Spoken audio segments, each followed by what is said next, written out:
Good afternoon students. Raman sir classes में आप सभी स्टूडेंट्स का बहुत बहुत स्वागत है। तो आप सबसे पहले सभी स्टूडेंट जब भी इस क्लास को देखें आप लोग इस वीडियो को लाइक करें और शेयर ज़रूर करें। आप लोग बाकी के स्टूडेंट्स को भी, सभी स्टूडेंट्स को आप लोग शेयर ज़रूर करें। बात करता हूँ स्टूडेंट मैं अपने टॉपिक की। जिस टॉपिक पर हम लोग बात कर रहे थे लास्ट क्लास में अपने बेसिक इलेक्ट्रॉनिक्स में, वो था स्टूडेंट आप लोगों का ऑसिलेटर। ठीक है, ऑसिलेटर पर बात हम लोग कर रहे थे। ऑसिलेटर को हम लोग पढ़ रहे थे स्टूडेंट। जनरल कुछ बातें हमने ऑसिलेटर के बारे में जानी थी। तो सबसे पहले आप लोग अपने नोट्स को ओपन कर लें, जो इससे ठीक पहले आपने लेक्चर देखा होगा। वहाँ जो बातें आप लोगों को डिस्कस की थी, सबसे पहले उन्हीं बातों को थोड़ा सा रिवाइज कर लेते हैं। ठीक है, सबसे पहले बात निकल कर आई थी कि ऑसिलेटर होता क्या है। ठीक है, तो ऑसिलेटर के लिए अगर मैं जनरली कहता भी हूँ कि एक ऐसा इलेक्ट्रॉनिक सर्किट जो क्या करता है, आपका डीसी को एसी में परिवर्तित करने का काम करता है। ठीक है, क्या कहा कि जो डीसी वैल्यू को एसी सिग्नल में परिवर्तित करेगा उस सर्किट को क्या कहते हैं, आपका ऑसिलेटर सर्किट कहते हैं। या वो कौन सा सर्किट होता है, आपका ऑसिलेटर सर्किट होता है। तो क्या कहा, सबसे पहले बात डीसी को किस में चेंज करेगा, एसी में। अब हमें पता है कि डीसी कैसे वैल्यू होती है, कांस्टेंट होती है, डायरेक्ट करंट जिसे हम कहते हैं। एसी कैसा होता है आपका, फ्लक्चुएटेड, कभी ज्यादा तो कभी कम, कभी ज्यादा तो कभी कम। तो इसका मतलब डीसी हमेशा आपका एक लेवल पर होता है, एक साइड में होता है। ठीक है, और एसी क्या होता है, थोड़ी देर पॉजिटिव साइड में, थोड़ी देर नेगेटिव साइड में।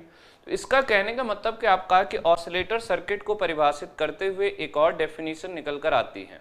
ठीक है, और वो आती है आपकी कि ऑसिलेटर एक ऐसा इलेक्ट्रॉनिक सर्किट है जो क्या करता है, यूनिडायरेक्शनल सिग्नल को, एक दिशीय सिग्नल को, एक दिशीय कौन था, डीसी था, उसे द्विदिशीय या बाई डायरेक्शनल सिग्नल में परिवर्तित करने का काम करता है।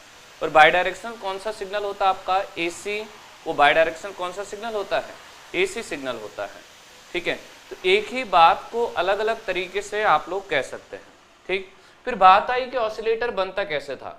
किसी भी एम्पलीफायर पर अगर आप धनात्मक फीडबैक लगाते हैं, क्या कहा कि यदि किसी भी एम्पलीफायर पर पॉजिटिव फीडबैक लगाया जाता है, तो एम्पलीफायर था पहले आपके पास प्रवर्धक जिसे हम कहते हैं, जो क्या कर रहा था, सिग्नल की स्ट्रेंथ को बढ़ाकर दे रहा था, पहली बात। अब क्या कहा स्टूडेंट आपका कि उस एम्पलीफायर सर्किट पर अगर पॉजिटिव फीडबैक, फिर आपको फीडबैक भी समझाया था। फीडबैक का मतलब क्या था कि आउटपुट के कुछ भाग को इनपुट पर कनेक्ट करना। ठीक है, तो अगर आप आउटपुट को इनपुट पर, या आउटपुट जो आ रहा था उसे इनपुट पर फिर से ला रहे हैं, तो ये होता है फीडबैक। तो हमने क्या कहा, किसी भी प्रवर्धक सर्किट में धनात्मक फीडबैक लगाने पर जो सर्किट बनता है वो बनता आपका ऑसिलेटर सर्किट। या ऐसा करने से जो आउटपुट अब आएगा वो कैसा आएगा, ऑसिलेटेड या परिवर्तनशील या आपका चेंजेबल आउटपुट आपका आएगा। तो कैसे बनता ऑसिलेटर, एम्पलीफायर पर पॉजिटिव फीडबैक लगाकर। इतना क्लियर हो गया।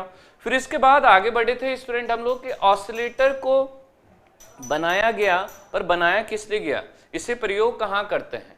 तो सबसे पहले बात आई थी कि किसी भी विशिष्ट आवृत्ति के सिग्नल को जनरेट करना, स्पेसिफिक फ्रीक्वेंसी कोई भी जनरेट करना, आपको किसी भी विशिष्ट आवृत्ति के सिग्नल को अगर उत्पन्न करना है, स्पेसिफिक फ्रीक्वेंसी सिग्नल को अगर जनरेट करना है, तो आपको क्या करना पड़ेगा, ऑसिलेटर सर्किट का प्रयोग करना पड़ेगा। ठीक है, दूसरी बात आई थी, यहीं से हमने देखा था कि क्या कहा था कि अगर ऑसिलेटर सर्किट में जो फीडबैक सर्किट बनाएंगे वो अगर रेजिस्टेंस और कैपेसिटेंस की हेल्प से बनाया, क्या कहा कि ऑसिलेटर में जो पॉजिटिव फीडबैक देना था वो फीडबैक अगर आपने रेजिस्टर और कैपेसिटर को मिलाकर वो सर्किट बनाया है, तो उस प्रकार के ऑसिलेटर से जो फ्रीक्वेंसी जनरेट होगी वो लो फ्रीक्वेंसी, निम्न आवृत्ति या फिर ऑडियो फ्रीक्वेंसी जिसे हम कहते हैं।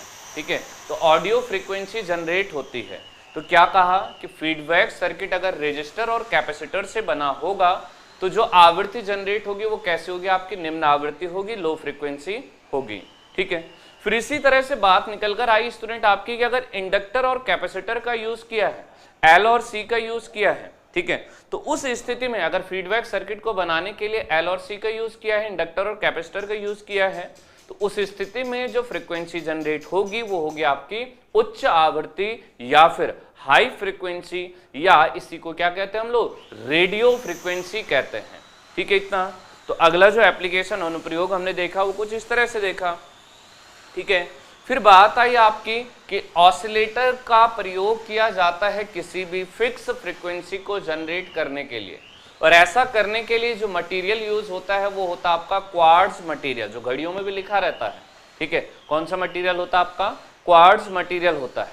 फिर इसी तरह से बात आई स्टूडेंट आप लोगों के कि ऑसिलेटर सर्किट को बनाने का जो कारण है, जैसे आपके कोई भी टाइम जनरेटिंग या क्लॉक जनरेटिंग सर्किट जो आपके माइक्रो प्रोसेसर और माइक्रो कंट्रोलर में यूज होता है, पहली बात। दूसरी बात, किसी भी अलार्म हो गया या जो बजेज होते हैं, जो आपके वाइब्रेटिंग डिवाइसेस होती हैं, उनको बनाने के लिए भी या उनमें भी किसका प्रयोग होता है? आपका ऑसिलेटर का प्रयोग होता है, ठीक है। बाकी इसी तरह से कम्युनिकेशन सिस्टम में, संचार प्रणाली में अगर मैं कहूँ, लिखाया था आप लोगों को, आप अपने नोट्स को देखते रहें बस, ठीक है।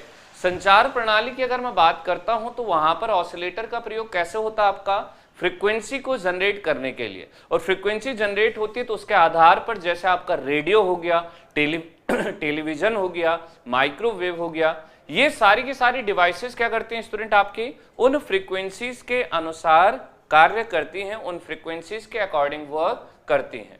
बाकी जितनी भी आपकी डेकोरेटिव लाइट होती हैं, जो लाइट फ्लक्चुएट होती है, जैसे आपके दीपावली में हम लोग लड़ियां यूज करते हैं, या डिस्को में आपने देखा होगा कि जो बार बार चेंज हो रही है, तो चेंज कब होती है? जब बार बार फ्रीक्वेंसी जनरेट होती है।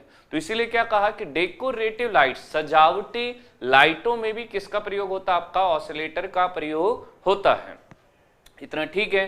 फिर इसके बाद बात आई थी स्टूडेंट आप लोगों की कि ऑसिलेशंस को जनरेट करवाने के लिए प्रिंसिपल, ये सिद्धांत की बात आई थी कि कैसे जनरेट हो सकते हैं ऑसिलेशंस। तो उस बात को समझाने के लिए कुछ पैरामीटर मैंने आपको लास्ट क्लास में भी लिखवाए थे। कैसे लिखवाया था कि सबसे पहले ए कहा था कि कैपिटल ए जो होता है आपका, ये क्या होता है? आपका ओपन लूप गेन होता है, खुले परिपथ की लब्धि होता है, ठीक है। तो ये लिखवाया भी था कि ये क्या होता है स्टूडेंट? आपका open loop gain. Open loop gain कहने का मतलब है कि ये उस समय गेन है जब आपने कोई भी फीडबैक नहीं लगाया है। क्या कहा कि ये उस समय गेन है जब कोई भी फीडबैक नहीं लगाया था। बीटा की अगर मैं बात करता हूं तो ये होता है स्टूडेंट आपका फीडबैक फैक्टर, कि आप कितने मल्टीपल से, ठीक है, आप कितने मल्टीप्लाई करके क्या कर रहे हैं? फीडबैक को लगा रहे हैं, ठीक है। तो ये आ गया स्टूडेंट आपका फीडबैक फैक्टर।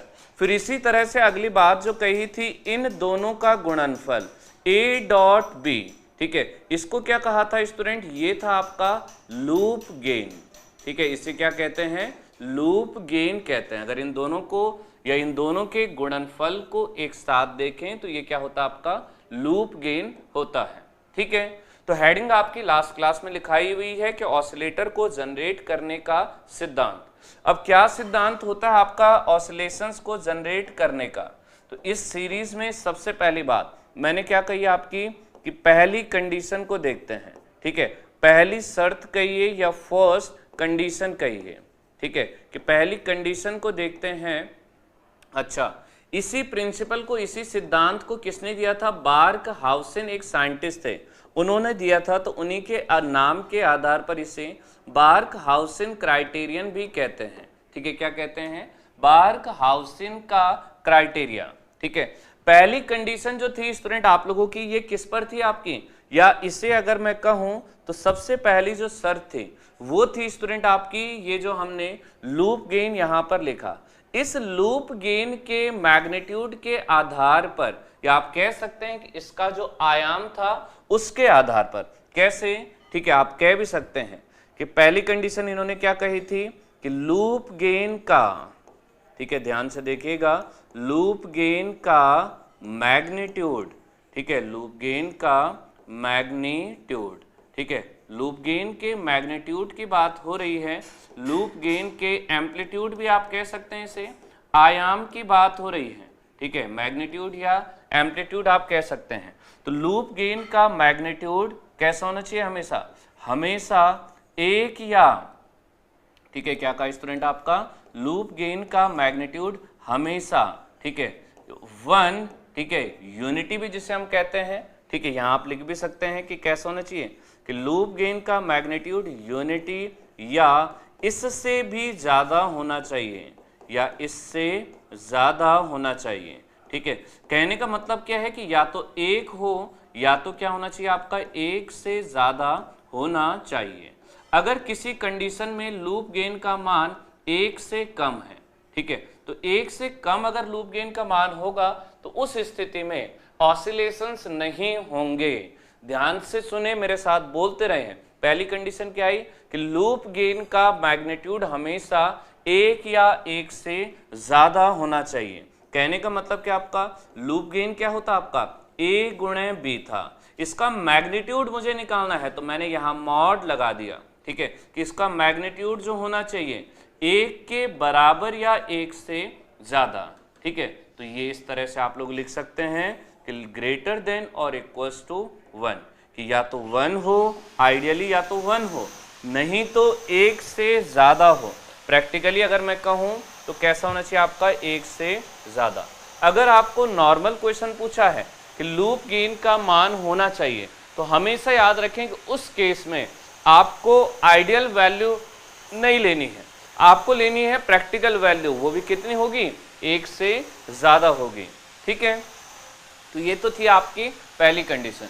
वहीं अगर मैं बात करता हूं स्टूडेंट आप लोगों की दूसरी कंडीशन की, सेकंड कंडीशन की, तो ये देखिएगा यहां से अगर मैं लेकर चलूं सेकंड कंडीशन, ठीक है, सेकंड कंडीशन को अगर मैं देखता हूं, दूसरी कंडीशन को अगर मैं देखता हूं, ठीक है, तो दूसरी कंडीशन में क्या निकल कर आता है, ये दूसरे केस में अगर हम लोग देखें, यहां बात हुई थी स्टूडेंट आपके मैग्नीट्यूड की। ध्यान दीजिएगा यहां पर किसकी बात हुई, आपके आयाम की, मैग्नीट्यूड की, एम्पलीट्यूड की बात हुई। दूसरी कंडीशन आती है स्टूडेंट आप लोगों की फेज कंडीशन। ठीक है, फेज कैसा होना चाहिए, तो देखिएगा यहां भी लूप गेन का, ठीक है, फेज भी इसी का देखा जाता है, लूप।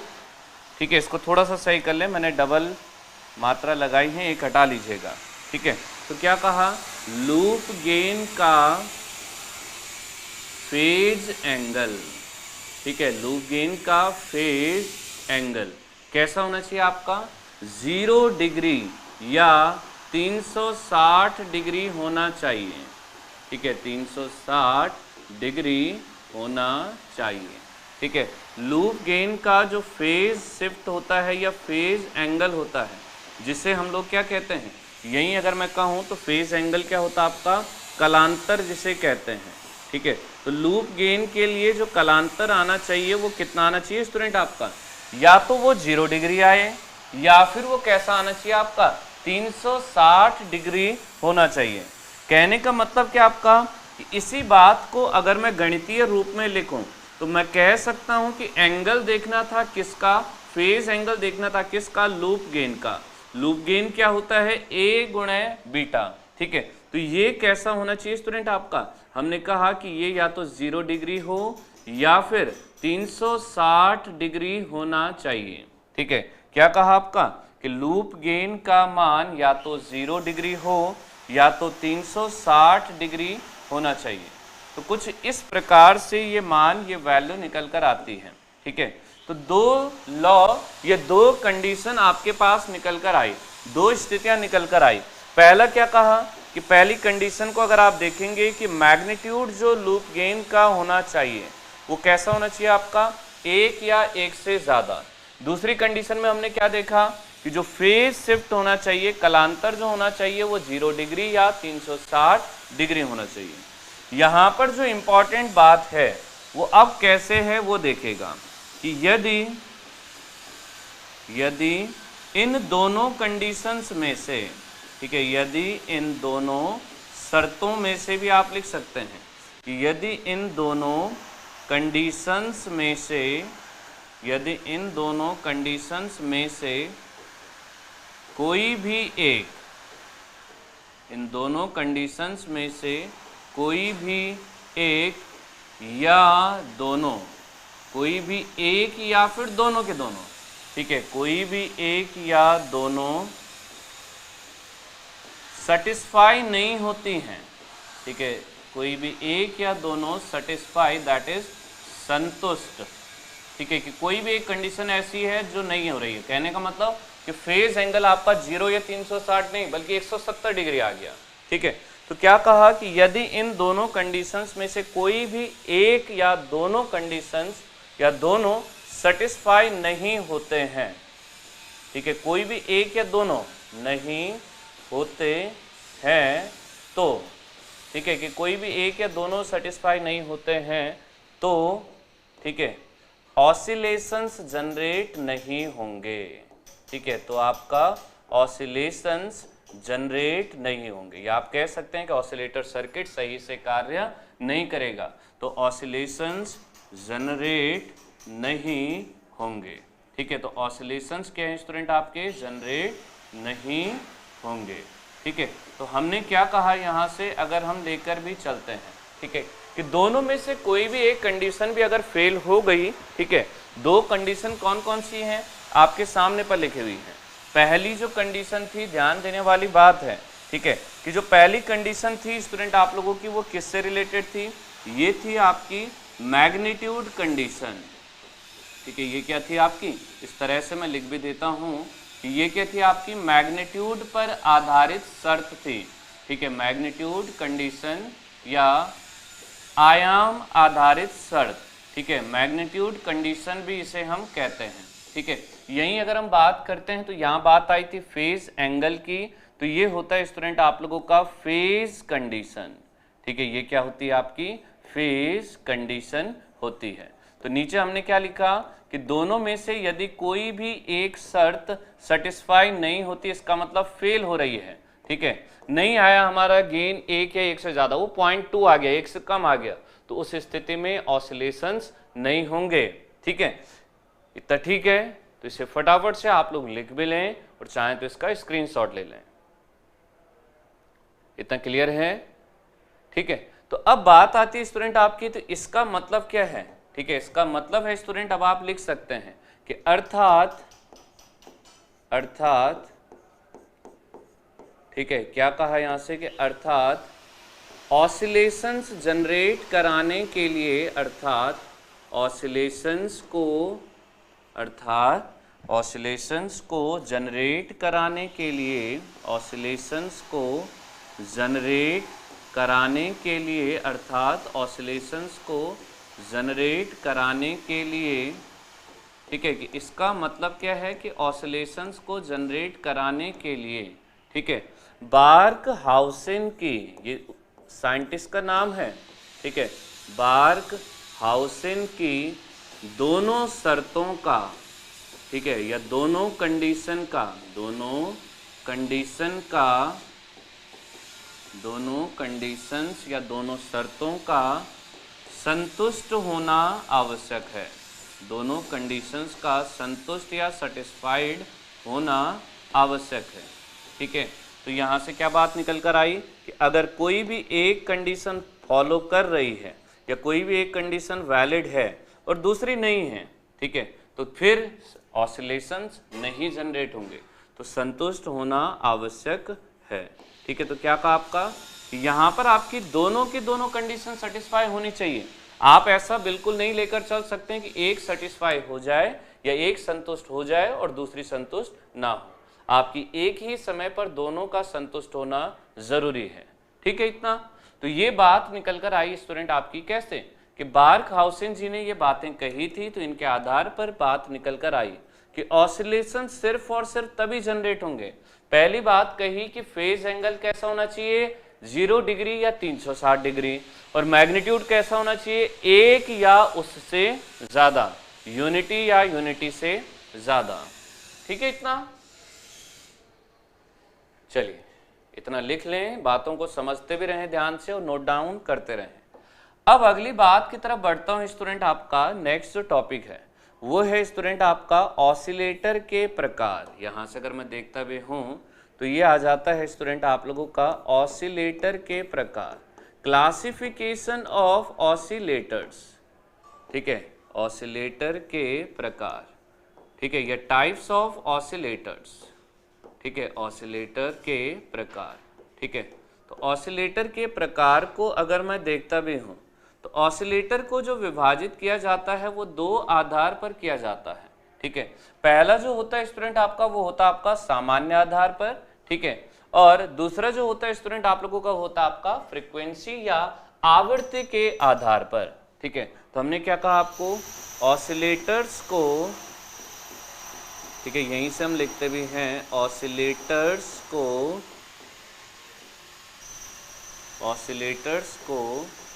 दो आधार पर विभाजित किया जाता है। ऑसिलेटर्स को दो आधार पर विभाजित किया जाता है।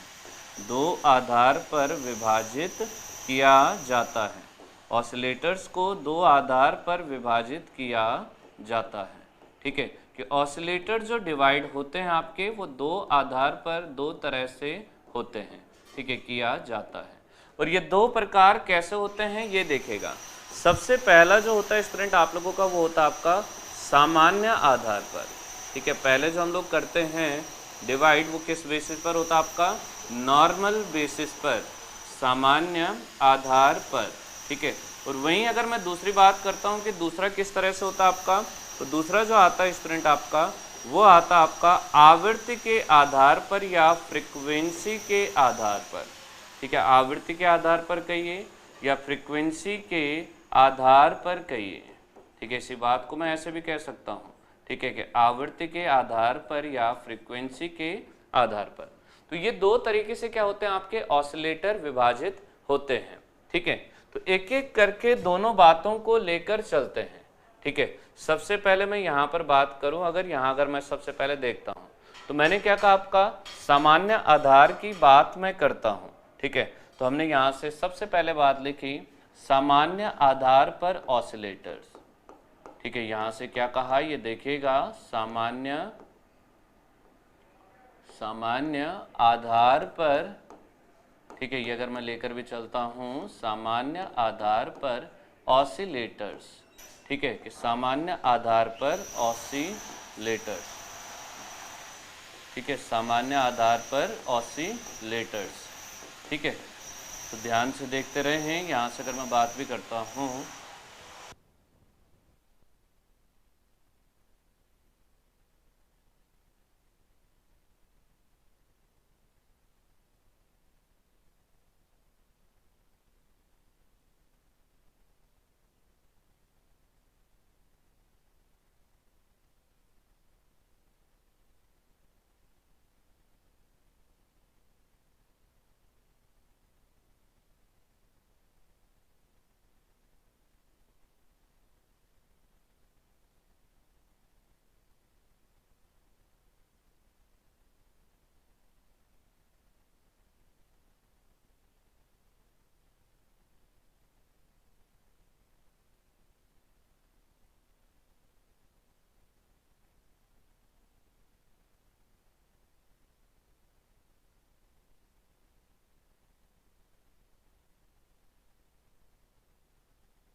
देखिए सबसे पहले स्टार्ट करते हैं हम लोग यहाँ से सामान्य आधार पर ऑसिलेटर।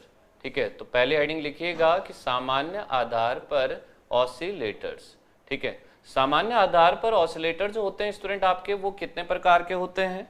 सबसे पहली बात, सामान्य आधार पर ऑसिलेटर आपके दो प्रकार के होते हैं। ठीक है, कितने प्रकार के होते हैं, there are two types of oscillators on normal basis. ठीक है, दो प्रकार के होते हैं। ठीक है, अब ये दो प्रकार के कौन कौन से होते हैं, इन्हें अगर हम लोग देखते हैं, तो सबसे पहले जो आता है स्टूडेंट आप लोगों का, ये आता है आपका, यहां से अगर मैं बात भी करूं, ठीक है, तो एक तो हो गया स्टूडेंट आप लोगों का कौन सा, रिलैक्सेशन ऑसिलेटर, और दूसरा होता है स्टूडेंट आप लोगों का हार्मोनिक ऑसिलेटर। ठीक है, तो क्या कहा है स्टूडेंट आप लोगों का कि दो प्रकार के ऑसिलेटर सामान्य आधार पर होते हैं, ठीक है, जिसमें सबसे पहला नाम जो आता है वो है आपका हार्मोनिक ऑसिलेटर, ठीक है, क्या कहा स्टूडेंट आपका हार्मोनिक ऑसिलेटर, ठीक है। और दूसरी बात अगर मैं करता हूं, यहीं से अगर मैं देखता हूं तो ये आता है स्टूडेंट आप लोगों का रिलैक्सेशन, ठीक है, ये क्या कहा रिलैक्सेशन ऑसिलेटर, ठीक है। दूसरा होता है स्टूडेंट आपका, एक हो गया हार्मोनिक और एक हो गया रिलैक्सेशन ऑसिलेटर, ठीक है। तो दूसरा हो गया आपका रिलैक्सेशन ऑसिलेटर।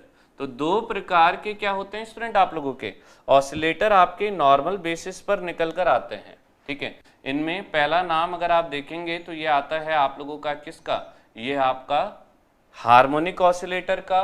और दूसरा अगर आप लोग यहीं से देखेंगे स्टूडेंट आप लोग तो ये आ जाता आपका कौन सा रिलैक्सेशन ऑसिलेटर।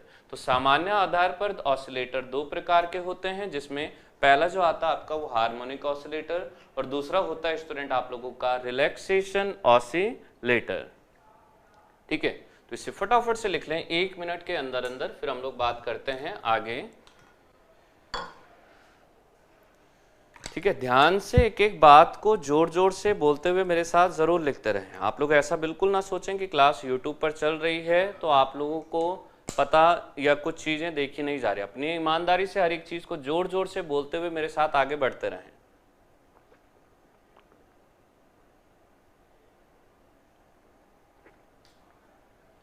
क्लियर है इतना? चलिए अब देखते हैं थोड़ी बातें हम लोग हार्मोनिक और रिलैक्सेशन ऑसिलेटर के लिए भी देख लेते हैं, क्योंकि हमारे यूपीपीसीएल के एग्जाम में हार्मोनिक ऑसिलेटर और रिलैक्सेशन ऑसिलेटर पूछे जा चुके हैं, ठीक है। तो इसलिए इन्हें अब मैं लेकर चलता हूं। तो इनको ऐसा करता हूं स्टूडेंट, मैं दोनों में डिफरेंस दिखा देता हूं आपको, उससे दो चीजें हो जाएंगी, हमें डिफरेंस भी पता चल जाएगा और साथ के साथ हमारे क्या हो जाएंगे, दोनों की जानकारी भी मिल जाएगी, हार्मोनिक और रिलैक्सेशन ऑसिलेटर, ठीक है। तो कैसे लेकर चल रहा हूं, सबसे पहला एक कॉलम बनाइएगा जिसमें हम लोग सीरियल नंबर डाल देंगे, ठीक है। फिर बात आ जाएगी आपके दूसरे कॉलम में, अगर मैं देखता हूं तो ये आ जाएगा आपका हार्मोनिक ऑसिलेटर, ठीक, और दूसरी साइड आ जाएगा आपका रिलैक्सेशन ऑसिलेटर। यहीं अगर मैं बात करता हूं तो इसे मैं यहाँ सब जो आपका मेन हेडिंग रहेगा उसे अलग से लेकर चल लेता हूँ, ठीक है। मेरे साथ साथ ही बनाते रहें आप लोग इसी तरह से कॉलम, बहुत बड़ा नहीं बनाना है, छोटा सा ही एरिया हमें चाहिए। देखिएगा अब मैंने यहाँ क्या कहा स्टूडेंट आपका, ये आ गया आपका सीरियल नंबर श्रृंखला जिसे हम लिखते हैं, ठीक है। फिर अब एक तरफ हार्मोनिक लिख लीजिए और एक तरफ आप लोग रिलैक्सेशन लिख लीजिए। तो यहाँ मैंने लिखा स्टूडेंट आप लोगों का हार्मोनिक ऑसिलेटर, ठीक है। 1 मिनट, हाँ ये देखें यहाँ पर क्या लिखा आपका हार्मोनिक ऑसिलेटर, ठीक है। तो दिस इज हार्मोनिक ऑसिलेटर, ठीक है। सबसे पहले बात आ गई आपकी हार्मोनिक ऑसिलेटर की, ठीक है। तो पहला बन गया स्टूडेंट आप लोगों का हार्मोनिक ऑसिलेटर, ठीक है। फिर बात आती है आपकी यहीं से अगर मैं देखता हूं तो ये हो जाएगा रिलैक्सेशन ऑसिलेटर, ठीक है। ये आ जाएगा आपका रिलैक्सेशन ऑसिलेटर, ठीक है। ये हो जाएगा रिलैक्सेशन ऑसिलेटर, ठीक है। हार्मोनिक ऑसिलेटर हो गया और दूसरा हो गया आपका रिलैक्सेशन ऑसिलेटर, ठीक है। अब 1 बाय 1 एक एक करके इनको हम लोग देखते हैं कि क्या हार्मोनिक ऑसिलेटर होता है और क्या एक रिलैक्सेशन ऑसिलेटर होता है। सबसे पहले बात करते हैं स्टूडेंट हम लोग किसके लिए, हार्मोनिक ऑसिलेटर के लिए। सबसे पहले देखते हैं हम लोग हार्मोनिक ऑसिलेटर के लिए, ठीक है। इतना यहाँ अगर मैं बात करूँ कि हार्मोनिक ऑसिलेटर में जो आपकी एनर्जी ट्रांसफर होती है, ठीक है, ऊर्जा जो ट्रांसफर होती है वो कहाँ से कहाँ को होती है आपकी, कि जितने भी उस ऑसिलेटर में एक्टिव एलिमेंट लगे होंगे, और एक्टिव कौन रहता है इसमें, ट्रांजिस्टर रहता है, तो ऊर्जा आपके एक्टिव एलिमेंट से पैसिव की तरफ जाती है। फिर से मेरी बात को ध्यान से सुनिएगा, क्या कहा आपका कि इनमें ऊर्जा या इनमें एनर्जी आपके एक्टिव कंपोनेंट से पैसिव कंपोनेंट की तरफ जाती है या प्रवाहित होती है।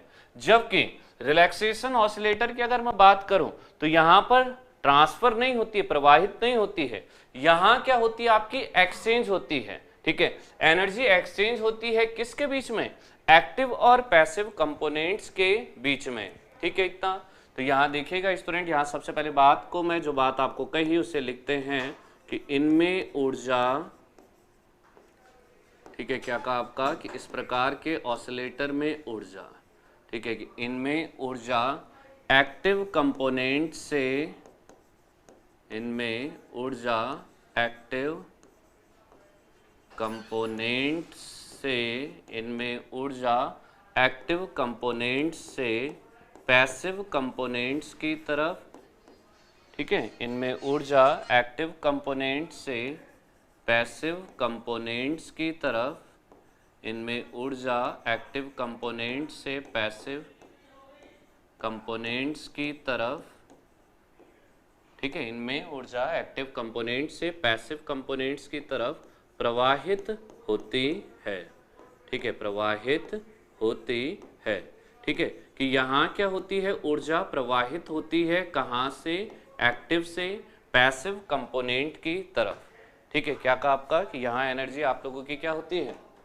ट्रांसफर होती है कहाँ से कहाँ को, आपकी एक्टिव से पैसिव कंपोनेंट की तरफ को।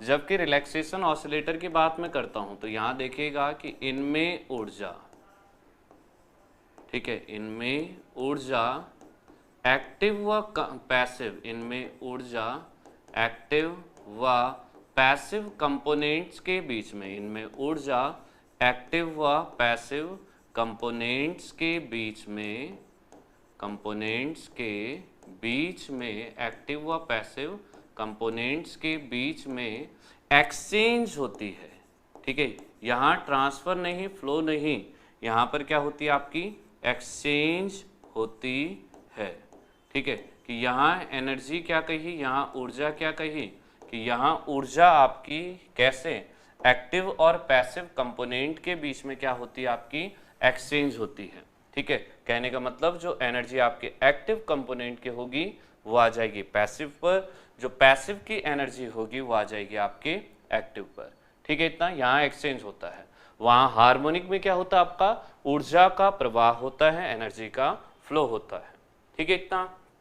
अच्छा, यहाँ पर अगर मैं बात करता हूँ, अब पहले केस को अगर मैं लेकर चलता हूँ हार्मोनिक को, तो हार्मोनिक ऑसिलेटर में जो फ्रीक्वेंसी की गणना होती है स्टूडेंट आपकी, वो किसके आधार पर होती है, आपकी फीडबैक के आधार पर होती है। जबकि रिलैक्सेशन में फ्रीक्वेंसी की जो गणना, कैलकुलेशन ऑफ फ्रीक्वेंसी जो होता है वो चार्जिंग और डिस्चार्जिंग टाइम के आधार पर होती है।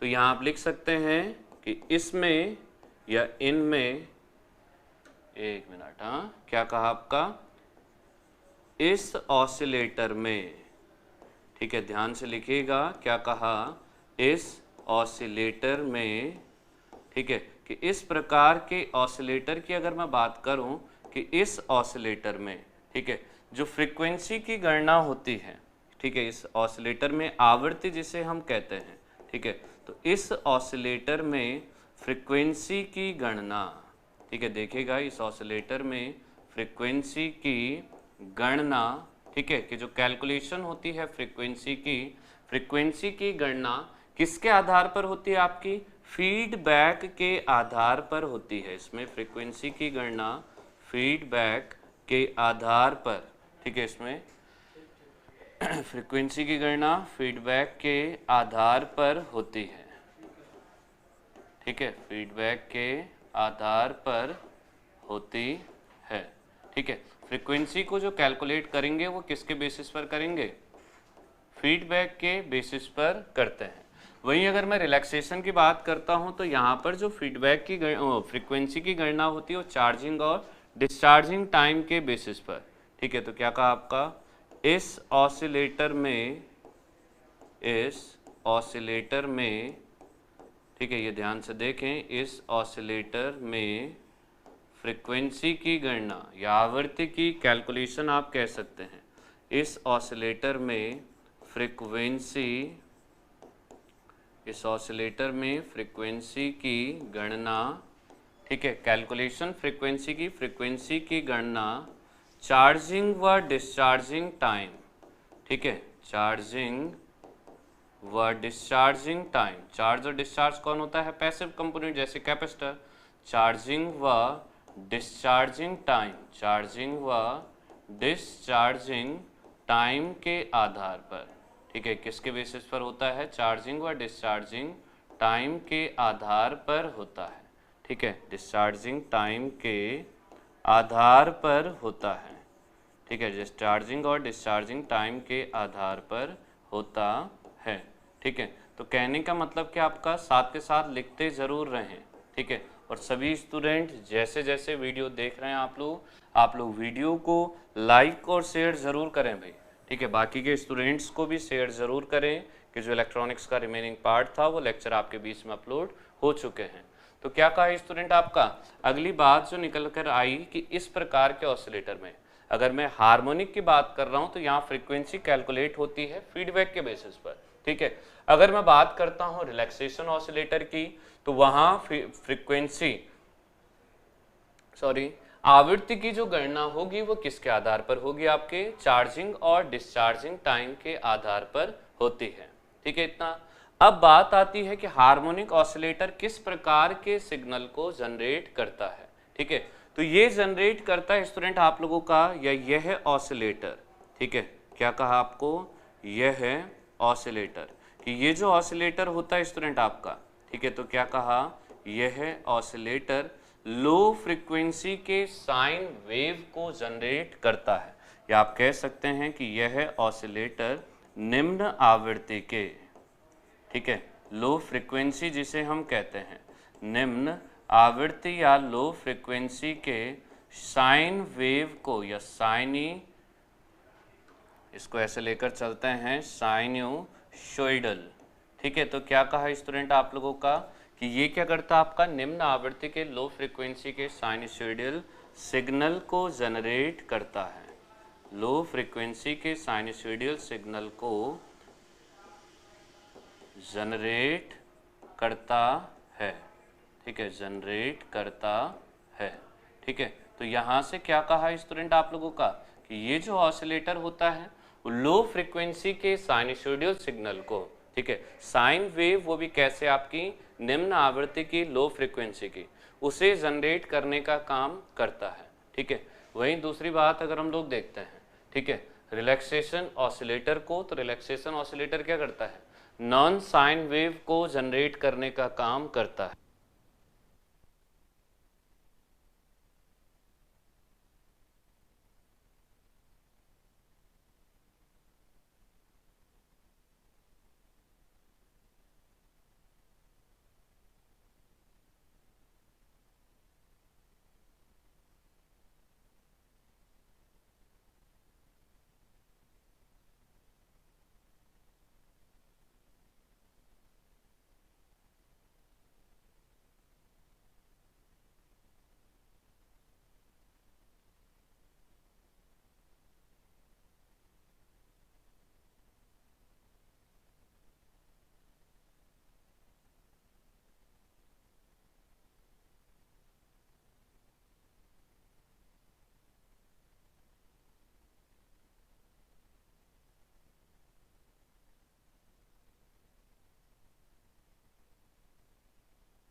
तो इस बात को लिख लेते हैं, क्या कहा आपका, रिलैक्सेशन ऑसिलेटर।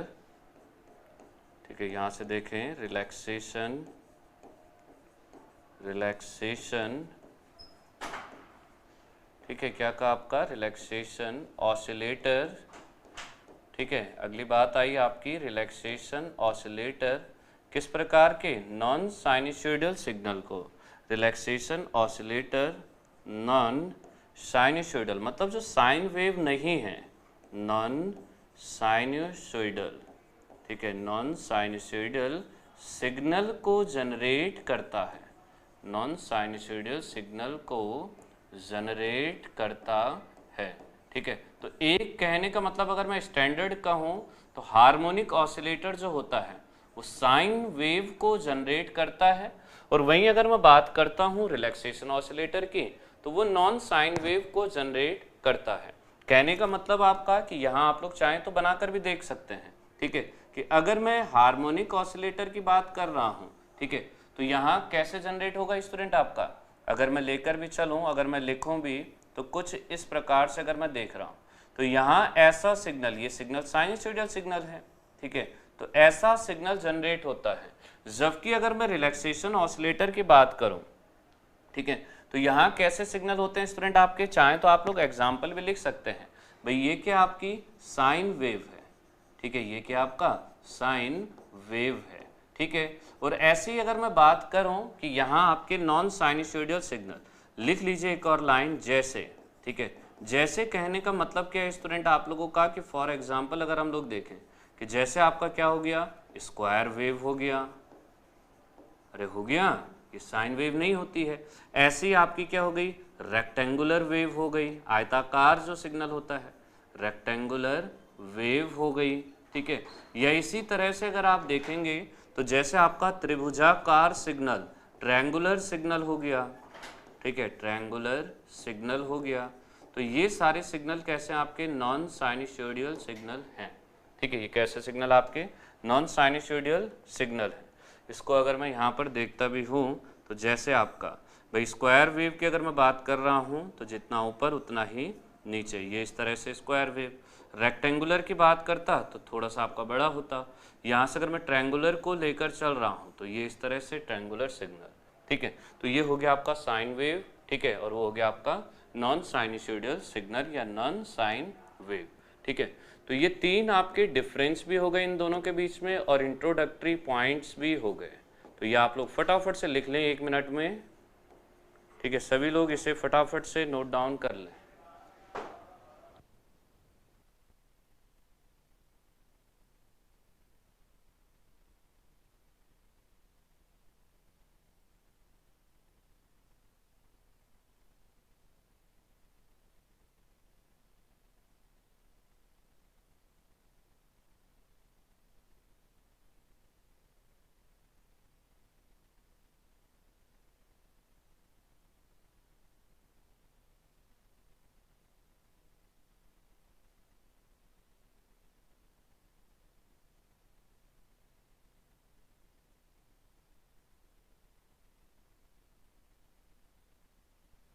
लिख लिया इतना, चलिए। तो ये था स्टूडेंट आप लोगों का हार्मोनिक ऑसिलेटर और रिलैक्सेशन ऑसिलेटर। ये किसके आधार पर थे स्टूडेंट आप लोगों के, ये दोनों थे आपके सामान्य आधार पर। मुझे कुछ बेसिक सी बातें सिर्फ याद रखनी है। जैसे हार्मोनिक के बारे में मुझे पता है कि यहाँ ऊर्जा एक्टिव से पैसिव में जाएगी, यहाँ ऊर्जा एक्सचेंज हो जाएगी।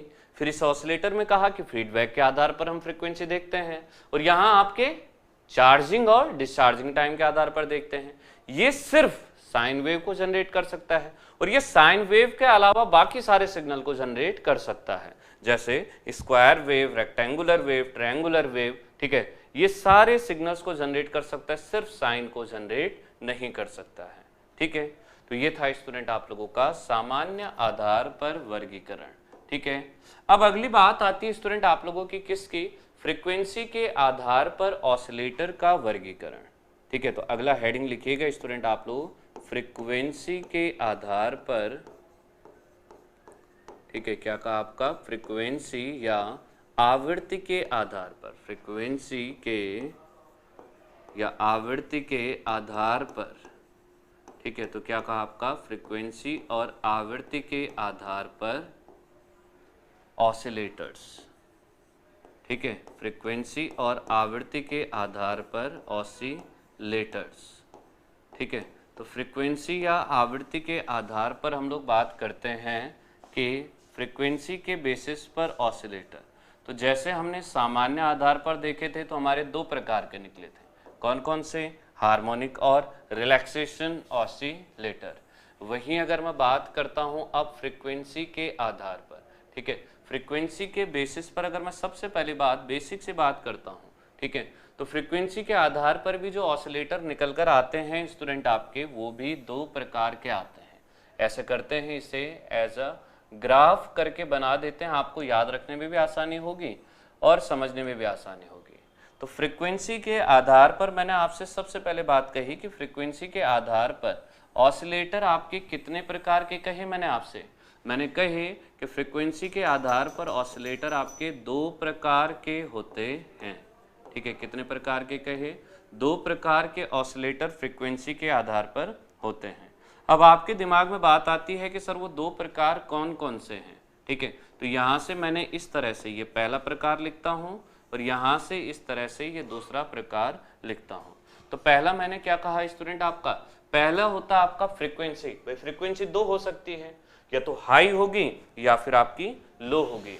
तो इसका मतलब फ्रीक्वेंसी के आधार पर मैं ऑसिलेटर्स को दो भागों में बांट सकता हूँ। एक आ जाएगा स्टूडेंट आप लोगों का उच्च आवृत्ति के ऑसिलेटर या हाई फ्रीक्वेंसी का ऑसिलेटर, ठीक है।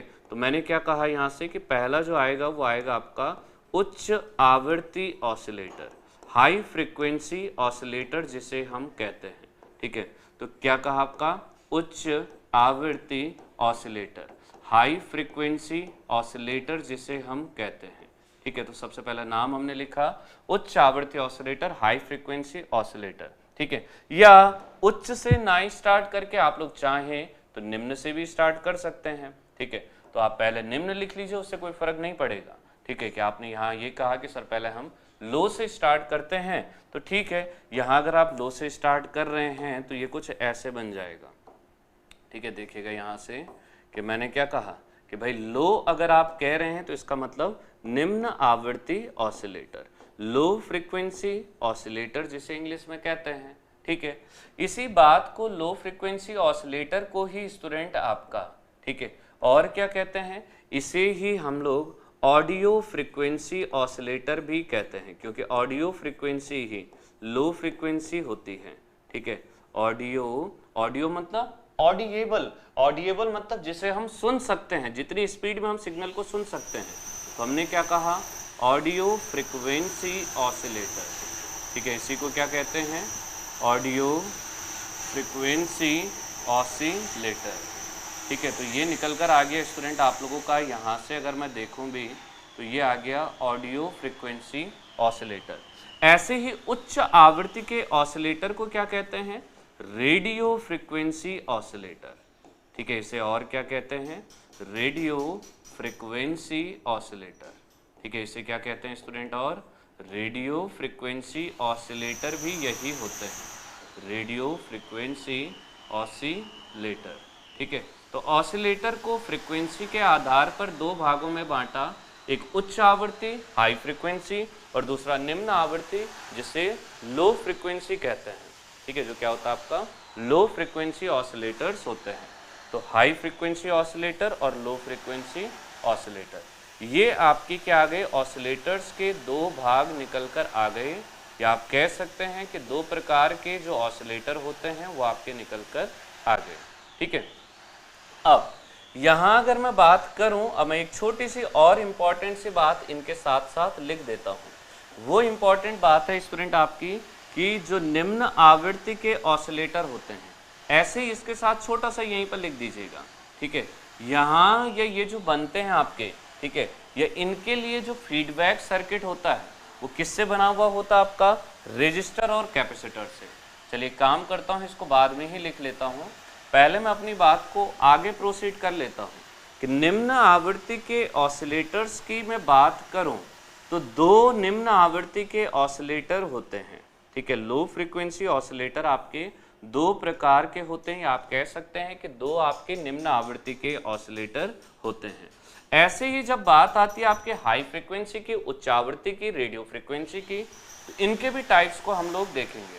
तो सबसे पहले हमने क्या कहा कि निम्न आवृत्ति की बात आई तो सबसे पहला जो ऑसिलेटर आता है वो होता है आपका फेज शिफ्ट ऑसिलेटर, ठीक है। कौन सा ऑसिलेटर होता है आपका फेज शिफ्ट ऑसिलेटर, ठीक है। तो सबसे पहला नाम आपने लिखा कि सबसे पहला जो आता है आपका that is phase shift oscillator, ठीक है। कि ऐसा ऑसिलेटर जिसमें फेज शिफ्ट होगा, तो क्या कहा स्टूडेंट आपका फेज शिफ्ट ऑसिलेटर, ठीक है।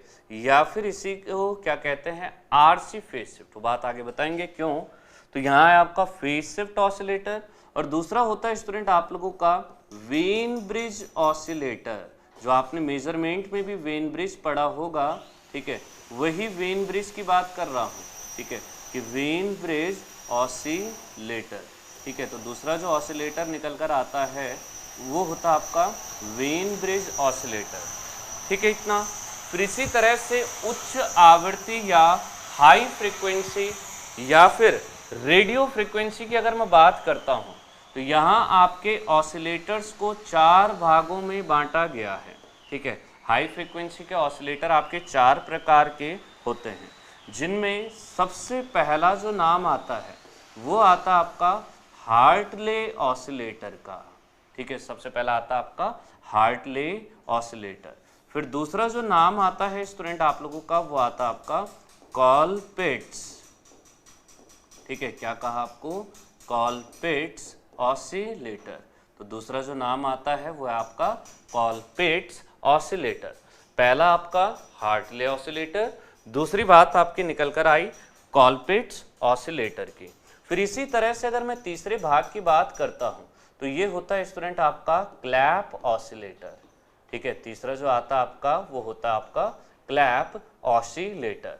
ठीक है, और चौथा और सबसे ज्यादा प्रयोग किया जाने वाला जो ऑसिलेटर है स्टूडेंट आप लोगों का वो होता आपका, और सबसे स्टेबल आउटपुट भी इसी ऑसिलेटर का आता है। ठीक है, वो होता है स्टूडेंट आप लोगों का क्रिस्टल ऑसिलेटर। ठीक है, अगला जो आता आपका दैट इज क्रिस्टल ऑसिलेटर। ठीक है, तो ये क्या होता है स्टूडेंट आपका क्रिस्टल ऑसिलेटर। तो यहां से कहने का मतलब क्या है, इस बात को आप लोग ध्यान से देखें भी। ठीक है, मैंने क्या कहा स्टूडेंट आप लोगों को कि अगर हम लेकर भी चलते हैं तो सबसे पहला आपका हार्टले ऑसिलेटर। ठीक है, यहाँ हमने देखा कि ये आपका हार्टले ऑसिलेटर। फिर बात आई आपकी कॉलपिट्स ऑसिलेटर। ठीक है, फिर बात आई आपकी क्लैप ऑसिलेटर, जो तीसरा होता है आपका क्लैप ऑसिलेटर। और चौथे यहीं से अगर मैं बात करता हूँ स्टूडेंट आपका तो ये होता आपका क्रिस्टल ऑसिलेटर। ठीक है, तो ये क्या है स्टूडेंट आप लोगों का ऑसिलेटर का मुख्य रूप से वर्गीकरण है। ऑसिलेटर को कुछ इस तरह से क्लासिफाई किया जाता है। ठीक है, मुझे जो सबसे इम्पॉर्टेंट और सबसे पहली बात याद रखनी है, ठीक है, वो याद रखनी है स्टूडेंट, मतलब जो आप लोगों को मेनली बात याद रखनी है कि ऑसिलेटर दो प्रकार के होते हैं। किसके आधार पर? फ्रीक्वेंसी के आधार पर ऑसिलेटर्स को दो भागों में बांटा गया है। और ये दो भाग कौन कौन से आपके? लो फ्रीक्वेंसी, निम्न आवृत्ति। ठीक है, और यहीं से अगर मैं बात करता हूँ भाई, एक आपका क्या है निम्न आवृत्ति कहिए या ऑडियो फ्रीक्वेंसी आप कह सकते हैं।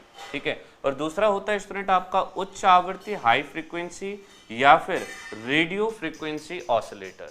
ठीक है, दो प्रकार के आपके ऑसिलेटर सर्किट होते हैं, जिसमें अगर मैं यहाँ बात करूँ निम्न आवृत्ति को दो तरह से बांटा, फेज शिफ्ट ऑसिलेटर और दूसरी बात आती है आपकी वीन ब्रिज ऑसिलेटर की।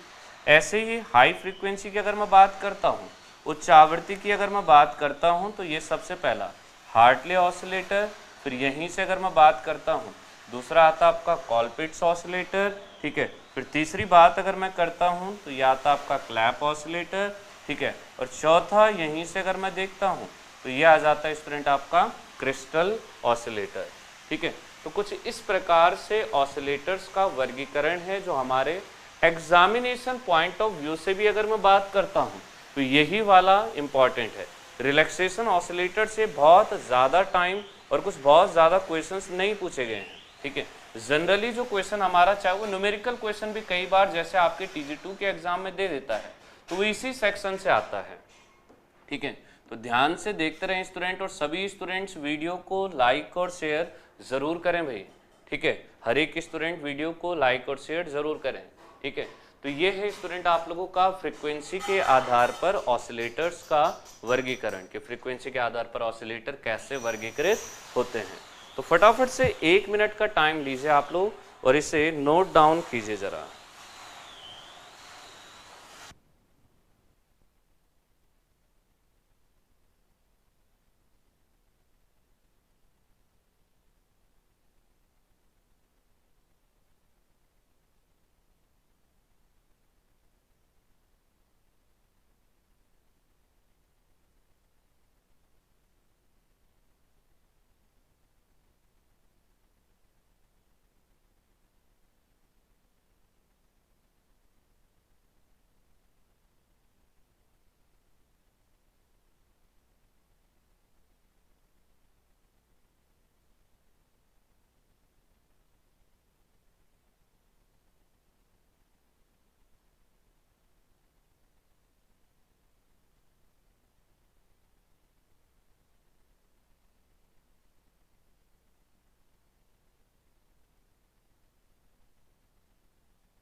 ना, चलिए तो अब स्टार्ट करते हैं स्टूडेंट। एक तरफ से इनको सबसे पहले हम लोग लेकर चलते हैं निम्न आवृत्ति का ऑसिलेटर या लो फ्रीक्वेंसी ऑसिलेटर।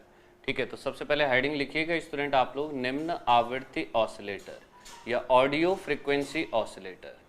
ठीक है, तो ऑडियो फ्रीक्वेंसी ही कैसे होती है आपकी, निम्न आवृत्ति या लो फ्रीक्वेंसी होती है।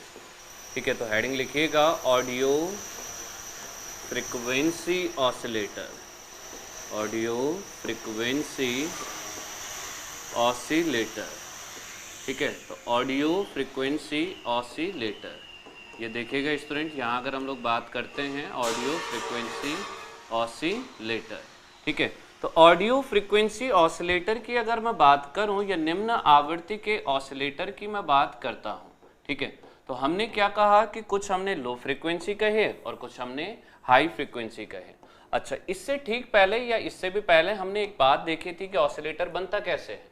किसी भी एम्पलीफायर सर्किट पर अगर धनात्मक फीडबैक लगा दिया जाए, सिंपल सा काम हमें करना है, पॉजिटिव फीडबैक लगाना है, तो वो पॉजिटिव फीडबैक देने के लिए ऐसा नहीं है कि तार उठाई और आउटपुट को इनपुट पर जोड़ दिया, डायरेक्टली शॉर्ट हो जाएगा। हम लोग कुछ एलिमेंट्स का यूज करते हैं। ठीक है, तो आप अब सबसे पहले ऑडियो और लो फ्रीक्वेंसी में लिखिएगा इन ऑसिलेटर्स में। ठीक है, एक इंपॉर्टेंट क्वेश्चन फटाफट से लिखें, इन ऑसिलेटर्स में। ठीक है, क्या कहा आपको कि इन ऑसिलेटर्स में, कि इन ऑसिलेटर्स में क्या होता है, इन ऑसिलेटर्स में, ठीक है, फीडबैक सर्किट बनाने के लिए या फीडबैक पर,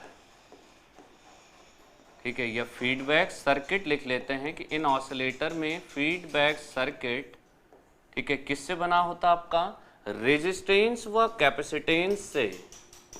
ठीक है, रेजिस्टेंस, ठीक है, कैपिटल आर व कैपेसिटेंस जिसे संधारित्र हम कहते हैं। ठीक है, रेजिस्टेंस प्रतिरोध व संधारित्र कैपेसिटेंस।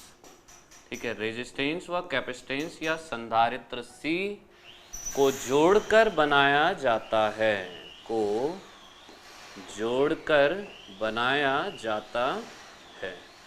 ठीक है, ये एक इम्पॉर्टेंट क्वेश्चन है जिसे आप लोग ध्यान भी रखें, को जोड़कर बनाया जाता है।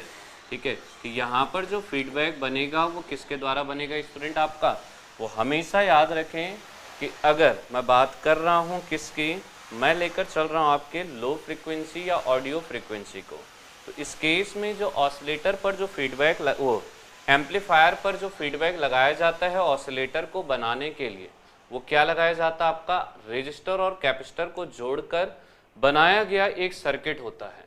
अच्छा, एक काम करते हैं, क्योंकि यहाँ पर आपका कंपैरिजन करने को भी आपको थोड़ा सा आसान रहेगा, मैं यहीं पर रेडियो फ्रीक्वेंसी को भी लिख देता हूँ। ठीक है, ताकि आपको चीज़ें आसानी से और यहीं पर क्लियर हो जाए। ठीक है, तो जैसे हमने ऑडियो को देखा वैसे ही रेडियो की बात भी मैं कर लेता हूँ। ठीक है, तो यहाँ पर मैंने क्या लिखा, रेडियो फ्रीक्वेंसी ऑसिलेटर। ठीक है, इस तरह से मैंने यहीं पर रेडियो भी लिख दिया। रेडियो फ्रीक्वेंसी ऑसिलेटर में भी याद रखिएगा कि यहाँ पर, ठीक है, जब आप फीडबैक बनाएंगे तो इंडक्टर, तो क्या कहते हैं, रेजिस्टर की जगह पर क्या लगाते हैं हम लोग, इंडक्टर को लगाते हैं, और क्या लगाते हैं, कैपेसिटर को लगाते हैं। तो यहाँ पर क्या आ जाएगा आपका, अगर आप देखेंगे भी, ठीक है, कि फीडबैक सर्किट इंडक्टर कुंडली जिसे हम कहते हैं, ठीक है, इंडक्टर, और रिप्रेजेंट करते हैं इसे एल से, इंडक्टर एल व कैपेसिटर सी को जोड़कर बनाया जाता है। ठीक है, तो ये कुछ बेसिक सी बातें हैं स्टूडेंट आपको, जो आपके एग्जामिनेशन में अक्सर पूछ देता है। ठीक है, और आप लोगों को याद रखनी ज़रूरी भी है। ठीक है, तो ये एक इम्पॉर्टेंट पॉइंट हो गया जिसे आप लोग नोट डाउन ज़रूर कर लें। हमने क्या कहा, वैसे तो हम ऑडियो को ही स्टार्ट कर रहे थे, पर यहीं पर मैंने दोनों को लिख कर दिखा दिया आपको। ठीक है, हमने क्या कहा कि ये हो गया ऑडियो, ये होगा रेडियो, कि इस ऑसिलेटर में जो फीडबैक सर्किट पर एलिमेंट लगते हैं वो रेजिस्टर और कैपेसिटर लगते हैं। ठीक है, जबकि अगर मैं बात करूं रेडियो फ्रीक्वेंसी की, तो वहां पर आपके फीडबैक पर जो एलिमेंट लगते हैं वो इंडक्टर और कैपेसिटर लगते हैं। ठीक है,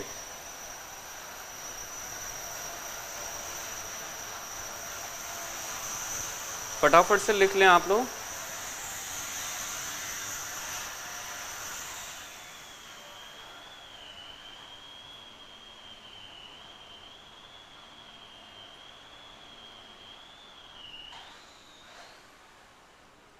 सही है इतना।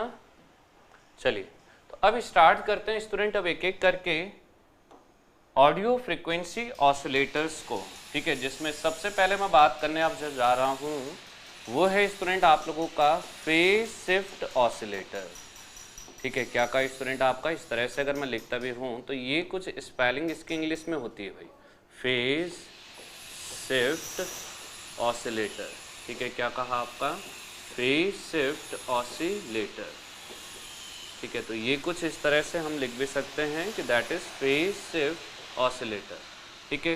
तो सबसे पहला क्वेश्चन जो आप लोगों को आईटीआई के एग्जाम में, TG2 के एग्जाम में यहाँ से देता है वो है स्टूडेंट आप लोगों का ऑसिलेटर का सर्किट डायग्राम, ठीक है। तो आपको मेरे साथ साथ सर्किट डायग्राम को बनाना भी है और समझना भी है, ठीक है। तो फेज शिफ्ट ऑसिलेटर सर्किट की जब हम बात करते हैं तो मैं कुछ पुरानी बातें आपकी रिवाइज करूंगा, ठीक है। जब हमने ट्रांजिस्टर पढ़ा था तो हमने बात कही थी कि सबसे ज़्यादा कौन सा ट्रांजिस्टर यूज़ होता है, आपने कहा हाँ सर NPN ट्रांजिस्टर यूज़ होता है। क्यों यूज़ होता था, क्योंकि N मतलब इलेक्ट्रॉन से चलने वाला है और इलेक्ट्रॉन्स की मोबिलिटी होल्स की अपेक्षा बहुत ज़्यादा होती है, तो इसलिए हमने क्या कहा था कि हम N वाली डिवाइस को ज़्यादा प्रेफर करते हैं। क्लियर है इतना। चलिए फिर दूसरी बात हमने कही थी कि जब हमने कहा कि बाइसिंग सर्किट, हमने कहे थे 4 प्रकार की बाइसिंग बताई थी। इन चारों बाइसिंग में सबसे ज़्यादा प्रयोग किसका होता है कि सर वोल्टेज डिवाइडर बाइसिंग का होता है। तो NPN ट्रांजिस्टर और वोल्टेज डिवाइडर बाइसिंग। तीसरी बात, जब ट्रांजिस्टर की कॉन्फ़िगरेशन पड़ी थी तो तब एक क्वेश्चन निकल कर आया था कि सबसे ज़्यादा प्रयोग कौन सी कॉन्फ़िगरेशन होती है, तो सबसे ज़्यादा जो प्रयोग होती है वो होती है आपकी कॉमन एमीटर कॉन्फ़िगरेशन। कारण क्या आपका कि इस कॉन्फ़िगरेशन में पावर गेन का मान सबसे अधिक होता है, इसलिए कॉमन एमीटर को सबसे ज़्यादा प्रयोग करते हैं। तो अब इन तीनों बातों को लेते हुए मैंने क्या कहा, कॉमन एमीटर, NPN और वोल्टेज डिवाइडर बाइसिंग। तो फटाफट से ज़रा सर्किट को बना लीजिए। ये हमने क्या कहा, ये ऊपर सप्लाई होता है, यहाँ आपका एक रेजिस्टर लग गया, ठीक है, ये आपका ट्रांजिस्टर लग गया और ये एक और रेजिस्टर हमने यहाँ माउंट कर दिया। फिर ऐसे ही हमने क्या कहा कि ये एक रेजिस्टर लग गया, ठीक है, और इसी तरह से ये बाइसिंग को स्टेबल करने के लिए एक और रेजिस्टर इस तरह से कनेक्ट हो गया, ठीक है। तो यहाँ से हमने क्या कहा, ये ट्रांजिस्टर NPN, ठीक है। आउटपुट हम लोग क्या कर लेते हैं भाई, जहाँ एरो होता है वो एमीटर होता है, तो आउटपुट हम कलेक्टर से ले लेते हैं, तो इसका मतलब एक कॉमन एमीटर बन जाएगा फिर आपका, ठीक है। यहाँ हमने क्या कहा कि भाई अभी तो ये क्या आपका ट्रांजिस्टर सर्किट है, ठीक है।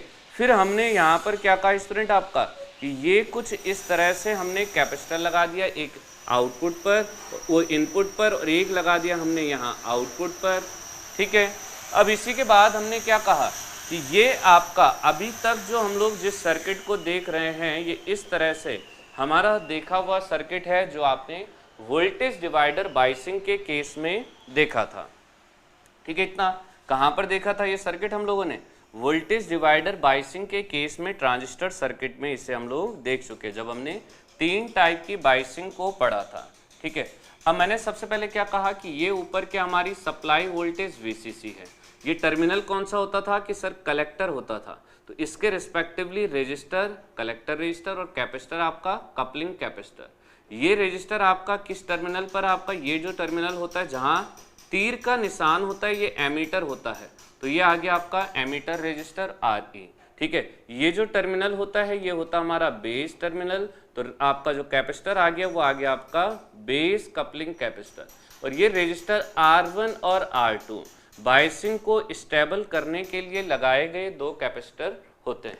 तो ये तो क्या बना स्टूडेंट आपका ट्रांजिस्टर सर्किट बना, ठीक है। यहाँ से इनपुट जा रहा होता था और यहाँ से अगर मैं बात करूँ तो ये कुछ इस तरह से आउटपुट निकल कर आता था, ठीक है। अब इस एम्पलीफायर को अगर मुझे ऑसिलेटर बनाना है तो मुझे क्या करना पड़ेगा कि जो आउटपुट है, ठीक है, वो कनेक्ट करना पड़ेगा कहाँ, अपना इनपुट पर।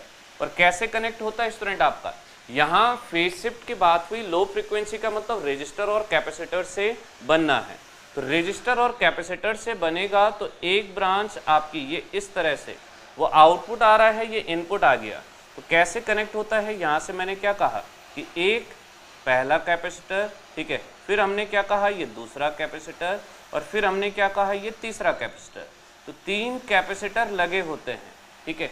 और इन तीनों कैपेसिटर के साथ साथ एक एक रेजिस्टर भी लगे हुए होते हैं। तो ये एक रेजिस्टर लग गया, ठीक है। ऐसे ही यहाँ मैं बात करता हूँ तो दूसरे कैपेसिटर के सापेक्ष एक और रेजिस्टर लग गया आपका, और ऐसे ही तीसरे कैपेसिटर के रिस्पेक्टिवली अगर मैं कहूँ तो ये आपका तीसरा रेजिस्टर लग गया, ठीक है इतना। और इन रेजिस्टर्स के मान की अगर मैं बात करूं तो जितना वैल्यू इस रेजिस्टर का होगा आर, हमने स्टैंडर्ड लिया, उतना ही ये भी होगा आर और उतना ही ये भी होगा आर। जितना इस कैपेसिटर का मान होगा सी, उतना ही ये भी होगा सी और उतना ही ये भी होगा सी। मतलब तीनों रेजिस्टर और तीनों कैपेसिटर का मान कैसा होगा, हमेशा एक समान होगा, बराबर होगा, ठीक है। स्पेसिफिक बात, जो इंपॉर्टेंट बात है वो ये है कि 3 स्टेजेस लगेंगी। कहने का मतलब क्या है स्टूडेंट आपका, कि यहां से अगर आप देखते भी हैं, ठीक है, तो हमने क्या कहा कि आर और सी के कॉम्बिनेशन की ये पहली स्टेज है, ठीक है। फिर ऐसे ही अगर मैं बात करता हूं तो ये आर और सी का दूसरा स्टेज है, और ऐसे अगर मैं बात करता हूं तो ये आर और सी का तीसरा स्टेज है। तो कुल मिलाकर कहने का मतलब क्या आपका, कि आर और सी की रेजिस्टर और कैपेसिटर के कॉम्बिनेशन की 3 स्टेजेस लगती हैं। ये पहली स्टेज, ठीक है। फिर यहीं अगर मैं बात करता हूँ तो ये आ गई आपकी सेकंड स्टेज, ठीक है। और यहाँ अगर हम लोग देखते हैं तो ये आ गई स्टूडेंट आप लोगों की थर्ड स्टेज या तीसरी स्टेज, ठीक है। तो इसे ज़रा ध्यान से आप लोग देख भी लें, ठीक है। यहाँ से एक काम करता हूँ, एक मिनट, ये रेजिस्टेंस आर को यहाँ से यहाँ रख देता हूँ, ठीक है। ऐसे ही ये आर को पहले इसे यहाँ रख देता हूँ और फिर इस रेजिस्टेंस आर को यहाँ अंदर रख देता हूँ, ठीक है। दिखेगा क्लियर फिर आपको। तो ये हमने क्या कहा था, ये आर और सी, ये रेजिस्टर और कैपेसिटर का ग्रुप, ये बीच वाले रेजिस्टर और कैपेसिटर का ग्रुप, ठीक है, ये इस तरह से बना था, ठीक है, ये रेजिस्टर और कैपेसिटर का ग्रुप। तो 3 आपके क्या बन रहे हैं स्टूडेंट, आपके 3 युग्म, या आप कह सकते हैं कि 3 जोड़े बन रहे हैं, ठीक है। तो अब देखिएगा इस सर्किट के बारे में, ये तो क्या बन गया, इसका सर्किट बन गया कि ऐसे आरसी फेज शिफ्ट ऑसिलेटर आप लोगों का दिखता है, कि दिखने में कुछ सर्किट इस प्रकार का होता है, ठीक है। चाहें तो आप लोग इसे थोड़ा सा और वाइड भी कर सकते हैं अगर क्लियर विजुअल ना हो रहा हो तो। इस तरह से अब आप इसे देख सकते हैं कि 3 क्या लगी हुई है स्टूडेंट, मेरे रेजिस्टर और कैपेसिटर की 3 स्टेजेस लगी हुई हैं, एक स्टेज, 2 स्टेज और आपकी तीसरी स्टेज, ठीक है। चलिए अब यहाँ से आगे बढ़ते हैं इसके बारे में। अब लिखते हैं अपने क्वेश्चंस को कि किस किस प्रकार के क्वेश्चंस को एग्जामिनेशन में इसके लिए या यहाँ से हमें पूछता है, ठीक है। तो जनरल क्वेश्चंस की मैं बात करता हूँ, जनरल क्वेश्चंस को हम लोग अब देखते हैं। सबसे पहले बात कि जो हम लोग ऑलरेडी कॉमन पॉइंट लिख चुके हैं कि फीडबैक पर कौन लगता है आपका, या फीडबैक किससे मिलकर बनता है आपका, रेजिस्टर और कैपेसिटर से, ठीक है इतना। यहाँ पर अगर मैं बात कहूँ तो ये जो ट्रांजिस्टर यूज हुआ है, एम्पलीफायर जो यूज हुआ है, वो हो सकता है कि आप बीजेटी यूज करें, आप एफईटी भी यूज कर सकते हैं, और साथ ही साथ आप लोग यहाँ पर ऑपरेशनल एम्पलीफायर ओपैम्प का भी प्रयोग कर सकते हैं, ठीक है। तीसरी बात आप देख रहे हैं कि फीडबैक पर आर और सी के 3 जोड़े लगे हुए हैं, 3 पेयर्स लगे हुए हैं। तो देखिएगा यहाँ मैं सबसे पहले बात करता हूँ कि फीडबैक, ठीक है, थोड़ा सा शॉर्ट में लिखूंगा क्योंकि ये बात मैं लिखा चुका हूँ। फीडबैक आर व सी से बनता है, रेजिस्टर व कैपेसिटर से बनता है, ठीक है। तो ठीक है कि फीडबैक जो होता है आपका वो किससे बनता है, आपका रेजिस्टर और कैपेसिटर से बनता है, पहली बात, ठीक है। दूसरी बात कही कि इस ऑसिलेटर में कि ये जो ऑसिलेटर होता है, ठीक है, उसकी बात चल रही है कि इस ऑसिलेटर में, ठीक है, इस प्रकार के ऑसिलेटर में क्या होता है आपका, इस ऑसिलेटर में एम्पलीफायर, ठीक है, एम्पलीफायर के रूप में, ठीक है, इस ऑसिलेटर में एम्पलीफायर के रूप में, ठीक है, किस किस का प्रयोग किया जाता है इस ऑसिलेटर में, एम्पलीफायर के रूप में बीजेटी, ठीक है, बीजेटी, हाँ, एफईटी,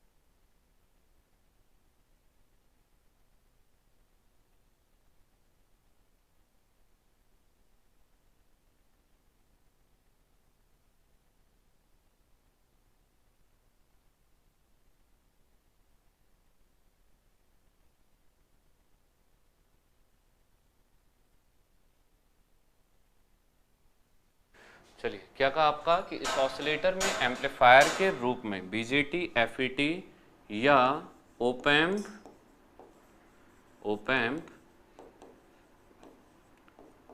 ठीक है, इन तीनों में से किसी का भी प्रयोग किया जा सकता है, किसी का भी प्रयोग किया जा सकता है, किसी को भी हम लोग यूज कर सकते हैं, किसी का भी प्रयोग किया जा सकता है। ठीक है, तो इसका मतलब क्या है, जहां मैंने बीजेटी लगाया वहां ओपैम्प भी लगा सकता हूं मैं। ठीक है, प्रयोग किया जा सकता है। ठीक है, तो क्या कहा स्टूडेंट आपका, यहां से अगर मैं देखता भी हूं, यहां से अगर मैं लेकर भी चलता हूं, तो हमने क्या कहा, फीडबैक सर्किट सबसे पहले हमने बात कही कि रेजिस्टेंस और कैपेसिटेंस से बनता है, पहली बात। दूसरी बात हमने क्या कही कि इसमें जो हम लोग एम्पलीफायर का यूज करते हैं वो आपका बीजेटी भी हो सकता है, वो एफईटी भी हो सकता है और ओपैम्प भी हो सकता है, कोई भी हो सकता है। तीसरी बात अब यहां से आती है स्टूडेंट आपकी कि फीडबैक पर, ठीक है, क्या कहा आपका, यहां से अगर हम लेकर चलते हैं फीडबैक पर, ठीक है, इसी ऑसिलेटर की बात कर रहा हूं मैं, फीडबैक पर 3, ठीक है, फीडबैक पर 3 रेजिस्टर व कैपेसिटर आर व सी के जोड़े लगे होते हैं। जोड़े मतलब कपल जिसे हम कहते हैं, जोड़े लगे होते हैं। ठीक है, इसलिए इसे आरसी कपल्ड एम्पलीफायर भी कहते हैं। नहीं, आरसी कपल्ड तो नहीं, ठीक है, क्या कहा आपका, आरसी फेज शिफ्ट ऑसिलेटर। तो फीडबैक पर 3 आर व सी के जोड़े लगे होते हैं। ठीक है, जोड़े कहने का मतलब कि जितने कैपेसिटर हैं उतने ही रेजिस्टर भी हैं। ठीक है, तो बराबर हैं, तो इसलिए हमने क्या कहा, जोड़े कहा, और कितने आपके 3 हैं। ठीक है, अब इसमें भी इंपॉर्टेंट क्वेश्चन को अब देखिएगा स्टूडेंट आप लोग, इसी बात में अब और डिटेल में अगर हम लोग देखते हैं। ठीक है, इसमें या यहीं से अगर मैं कहूँ, इसी बात को मैं आगे प्रोसीड करता हूँ। ठीक है, इसी पॉइंट को लेकर चलता हूँ, इनमें हर एक जोड़े, ठीक है, हर एक जोड़ा, ठीक है, इनमें हर एक जोड़ा, सिर्फ फीडबैक की बात कर रहा हूँ अभी, इनमें हर एक जोड़ा 60 डिग्री का, ये इंपॉर्टेंट क्वेश्चन है कि हर एक जो आरसी का आपका जोड़ा है, हर एक जोड़ा 60 डिग्री का फेज शिफ्ट देता है। ठीक है, कि हर एक जोड़ा क्या करता है स्टूडेंट आपका, यहां से अगर मैं बात भी करूं कि 60 डिग्री का क्या देता है, फेज शिफ्ट देता है। इसका मतलब कलांतर कितना होता है आपका, 60 डिग्री का होता है। ठीक है, और परिणाम स्वरूप अगर मैं कहूं कि इसका मतलब क्या है, कि यहीं से अगर मैं कहूं कि अर्थात, ठीक है, अर्थात इस ऑसिलेटर में, अगर मैं नॉर्मल कहूं, अर्थात इस ऑसिलेटर में, ठीक है, क्या कहा कि अर्थात इस ऑसिलेटर में फीडबैक से, अर्थात इस ऑसिलेटर में फीडबैक से, इस ऑसिलेटर में फीडबैक से टोटल, ठीक है, इस ऑसिलेटर में फीडबैक से टोटल, भाई यहाँ एक बात देखो ना आप लोग, जरा मेरी बात को गौर करिएगा, गौर से सुनिएगा। मैंने आपसे क्या कहा कि ये हमारी क्या थी, यहाँ से आप लेकर चले, आपने कहा कि सर हमने कहा था कि 3 आपके क्या होते हैं, आरसी स्टेजेस होती हैं। तो हमने कहा कि ठीक तो कह रहे हैं कि ये पहली स्टेज है। ठीक है, फिर ये जो मैंने रेड पेन से डॉटेड करके दिखाई है, आपने कहा कि सर ये हमारी सेकंड स्टेज है। ठीक है, और अगर मैं बात कहूँ तो ये क्या आपकी तीसरी स्टेज है, ये तीसरा जोड़ा है, आप ऐसे भी कह सकते हैं कि ये आ गया आपका थर्ड। क्लियर है इतना। अब दूसरी बात को देखिए, इसी से जोड़ते हुए मैंने आपसे क्या कहा कि फर्स्ट स्टेज कितने डिग्री का फेज शिफ्ट दे रही है, आपने कहा सर 60 डिग्री का, और मैंने फिर आपसे कहा कि तीनों 60-60 का ही तो दे रहे हैं, तो हमने यहां से कहा कि सेकंड भी कितने डिग्री का दे रहा है, 60 डिग्री का, थर्ड भी कितने डिग्री का दे रहा है, 60 डिग्री का। तो अगर मैं अब ये कहूं कि तीनों के तीनों मिलकर कितने का फेज शिफ्ट दे रहे हैं, तो आप कहेंगे कि सर 60 पहले ने दिया, 60 दूसरे ने दिया, 60 तीसरे ने दिया, तो टोटल कितना बन रहा है आपका, 180 डिग्री का फेज शिफ्ट बन रहा है। तो इसका मतलब अर्थात इस ऑसिलेटर से ऑसिलेटर में फीडबैक से टोटल 180 डिग्री का, ठीक है, 180 डिग्री का फेज शिफ्ट मिलता है। ठीक है, टोटल कितना फेज शिफ्ट मिल रहा है आपका, 180 डिग्री का टोटल फेज शिफ्ट मिलता है। ठीक है इतना। तो यहाँ से क्या कहा आपका कि टोटल 180 डिग्री का फेज शिफ्ट यहाँ से हमें मिलता है। ठीक है, तो यहाँ आप ध्यान से लेकर चल भी सकते हैं कि 1 से 60 डिग्री था तो इसका मतलब 2 से 120 और 60 एक और से आएगा तो टोटल हो जाएगा आपका 180 डिग्री का फेज शिफ्ट। ठीक है, याद रखें कि हम लोग फीडबैक हमेशा कैसे जोड़ते हैं, पॉजिटिव। तो इसका मतलब कि ये जो 180 डिग्री का फेज शिफ्ट होगा ये कैसा होगा आपका, धनात्मक होगा। ठीक है, ये कैसा होगा स्टूडेंट आपका, पॉजिटिव होगा, क्योंकि फीडबैक हम लोग हमेशा कैसे लेते हैं, पॉजिटिव लेते हैं। किस केस में, जब हमें ऑसिलेटर बनाना होता है। अब दूसरी बात हमें पता है कि ये कौन से एम्पलीफायर है। यहाँ आपने देखा कि सर आउटपुट कलेक्टर से है, पहली बात। दूसरी बात कि सर जो ये एमीटर है इसको आप ध्यान से देखिए, ये ग्राउंड जा रहा है। तो इसका मतलब कि आपका ये कॉन्फ़िगरेशन कौन सी थी, कॉमन एमीटर थी। और कॉमन एमीटर हम लोग जानते हैं कि 180 डिग्री का ऋणात्मक नेगेटिव फेज शिफ्ट देता है। ठीक है, तो दूसरी बात याद रखें कि यहाँ ट्रांजिस्टर, ठीक है, अगर मैं बात करूं बीजेटी की, कि यहाँ बीजेटी -180 डिग्री का -180 डिग्री का फेज शिफ्ट देता है। ठीक है, -180 डिग्री का फेज शिफ्ट देता है। ठीक है, ये क्या करता है आपका, -180 डिग्री का फेज शिफ्ट देता है। तो कहने का मतलब क्या स्टूडेंट आपका, अब जरा थोड़ा सा ध्यान देने वाली बात आ गई है। कैसे आ गई है कि सर यहाँ से -180 डिग्री ये आ रहा है। ठीक है, कि 180 डिग्री का फेज शिफ्ट यहाँ से आ रहा है, वो भी नेगेटिव। ठीक है, और दूसरी बात कि यहाँ अगर हम लोग देखते हैं ये -180 आ रहा है, और इन तीनों के हिसाब से अगर मैं लेकर चलता हूँ, यहाँ मैंने कहा कि ये तीनों कैसे दे रहे हैं, +180 डिग्री फेज शिफ्ट दे रहे हैं। तो ये प्लस है, ध्यान से देखना, ये कैसे है +180 और वो कैसे है -180, +180 -180, तो टोटल कितना हो जाएगा आपका 0 डिग्री का फेज शिफ्ट। तो अब आप कह सकते हैं कि अर्थात पूरे सर्किट से, ठीक है, मतलब आपके फीडबैक को मिलाकर, अर्थात कुल फेज शिफ्ट, ठीक है, कुल फेज शिफ्ट, ठीक है, अर्थात कुल फेज शिफ्ट कितना होता है आपका, अर्थात कुल फेज शिफ्ट 0 डिग्री है। ठीक है, और यही हमारी क्या थी, दूसरी कंडीशन भी थी कि लूप गेन का एंगल जो होना चाहिए या फेज एंगल जो होना चाहिए वो 0 डिग्री होना चाहिए। तो कुछ ऐसे ही वैल्यू हमारी यहाँ पर भी निकली है कि टोटल जो फेज शिफ्ट आ रहा है वो 0 डिग्री आ रहा है। तो इसका मतलब अब ऑसिलेशंस जनरेट हो सकते हैं। अब मेरे साथ फटाफट से एक बार फिर से देखिए कि आपको यहाँ क्या क्या चीज़ें और कैसे कैसे याद रखनी है। सबसे पहली बात जो आप लोगों को याद रखनी है वो है आपकी यहाँ ये जो फीडबैक होता है वो रेजिस्टर और कैपेसिटर से बनता है। कितने जोड़े लगते हैं रेजिस्टर और कैपेसिटर के, सर 3 जोड़े लगते हैं। हर एक से कितना एंगल आता है आपका, कि हर एक से 60 डिग्री का एंगल आता है। ठीक है, तो टोटल कितना एंगल आता है कि सर 180 डिग्री का आता है। ठीक है, और -180 डिग्री का कौन दे रहा है, बीजेटी दे रहा है। तो -180 धन +180, तो पूरे सर्किट से कितना फेज शिफ्ट आया, 0 आया। ठीक है, दूसरी बात, एम्पलीफायर की जगह पर चाहो तो बीजेटी यूज करो, चाहो तो एफईटी करो, चाहे तो ओप एम्प को करो। तो जरा फटाफट से इसे लिख लीजिए 1 मिनट के अंदर अंदर, फिर हम आगे बढ़ते हैं। ठीक है, इसे फटाफट से लिख लीजिए फिर आगे बढ़ते हैं।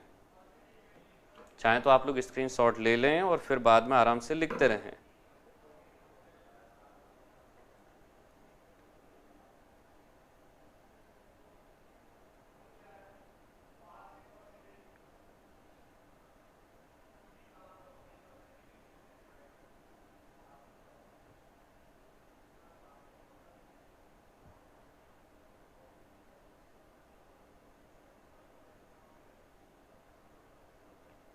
ठीक है, इतना चलिए, तो ये आप लोगों ने लिख लिया होगा, इतना नोट डाउन कर लिया होगा। इसी से आगे बढ़ता हूँ स्टूडेंट आपका, ये तो था आपका कितना, जब हमने बात की थ्योरी की।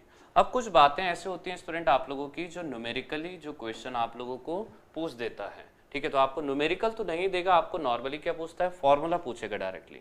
ठीक है, तो अब मैं यहाँ से बात करता हूँ स्टूडेंट आपकी ऑसिलेशंस फ्रीक्वेंसी की। ठीक है, कि जो फ्रीक्वेंसी जनरेट होगी वो कितनी होगी।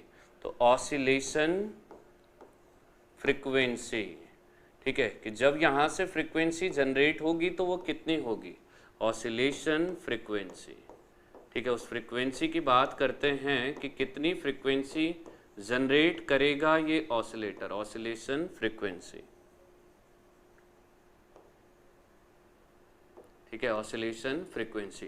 तो कितनी फ्रीक्वेंसी को जनरेट करता है स्टूडेंट, देखिएगा यहाँ फ्रीक्वेंसी ऑफ ऑसिलेशन की अगर मैं बात करूं कि फेज शिफ्ट ऑसिलेटर के केस में F4 फ्रीक्वेंसी O4 ऑसिलेशन, ठीक है, फॉर्मूला बनता है स्टूडेंट आप लोगों का, यहाँ से अगर आप लोग देखेंगे भी कि 1/2 इंटू पाई, ठीक है, ये तो बात आ जाती है उन पैरामीटर की जो कांस्टेंट है, तो 1/2 पाई इंटू R इंटू C और गुण √6 भी आता है, ठीक है। ये कुछ इस तरह से फॉर्मूला बनता है, या तो पेपर में आपको ऐसे लिख कर देगा, और या तो हमें क्योंकि पता है कि दो कांस्टेंट है, पाई कांस्टेंट, √6 कांस्टेंट है, तीनों के तीनों कांस्टेंट, इनकी वैल्यू को रखेगा और वैल्यू को रखकर अगर आप भाग देंगे तो ये बनता आपका 0.65 और divide by R into C, या तो फॉर्मूला फिर ऐसे लिख कर देगा, ठीक है। इसे सॉल्व करके कुछ इस तरह से फिर आप लोगों को फॉर्मूला लिख देगा।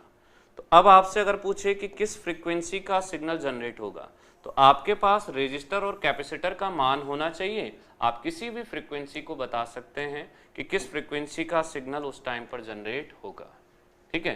तो यहाँ क्या काम ने, R और C कहाँ थे, आपके फीडबैक पर लगे हुए थे, ठीक है, वही R और C है। किसी भी R का किसी भी एक रेजिस्टेंस का वैल्यू और किसी भी एक कैपेसिटर का वैल्यू रखेंगे तो ये आपका कैलकुलेट करके दे देगा, ठीक है।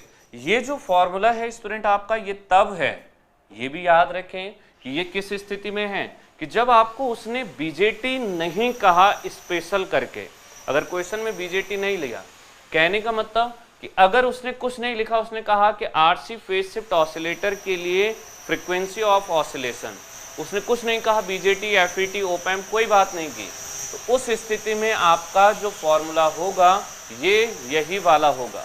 तो कहने का मतलब जब कुछ भी नहीं लिखा हुआ है, तो कुछ भी नहीं लिखा हुआ है, इसका मतलब क्या कहा स्टूडेंट आपका, कि बाय डिफॉल्ट जो फॉर्मूला जाएगा, ठीक है, बाय डिफॉल्ट मतलब आपका कि जब आपका स्पेसिफाई नहीं है कि बीजेटी है, एफईटी है, ठीक है, या फिर आपको साफ साफ कह दिया कि ट्रांजिस्टर एम्पलीफायर जो है वो एफईटी है, या फिर आपका जो एम्पलीफायर है वो ओपैम्प है, ठीक है, तो तब उस केस में ये फॉर्मूला लगेगा, ठीक है। ये किसके लिए आपका बाय डिफॉल्ट केस, मतलब कुछ भी नहीं कहा तब भी यही लगेगा, और अगर एफईटी कहा या ओपैम्प कहा तब भी यही लगेगा।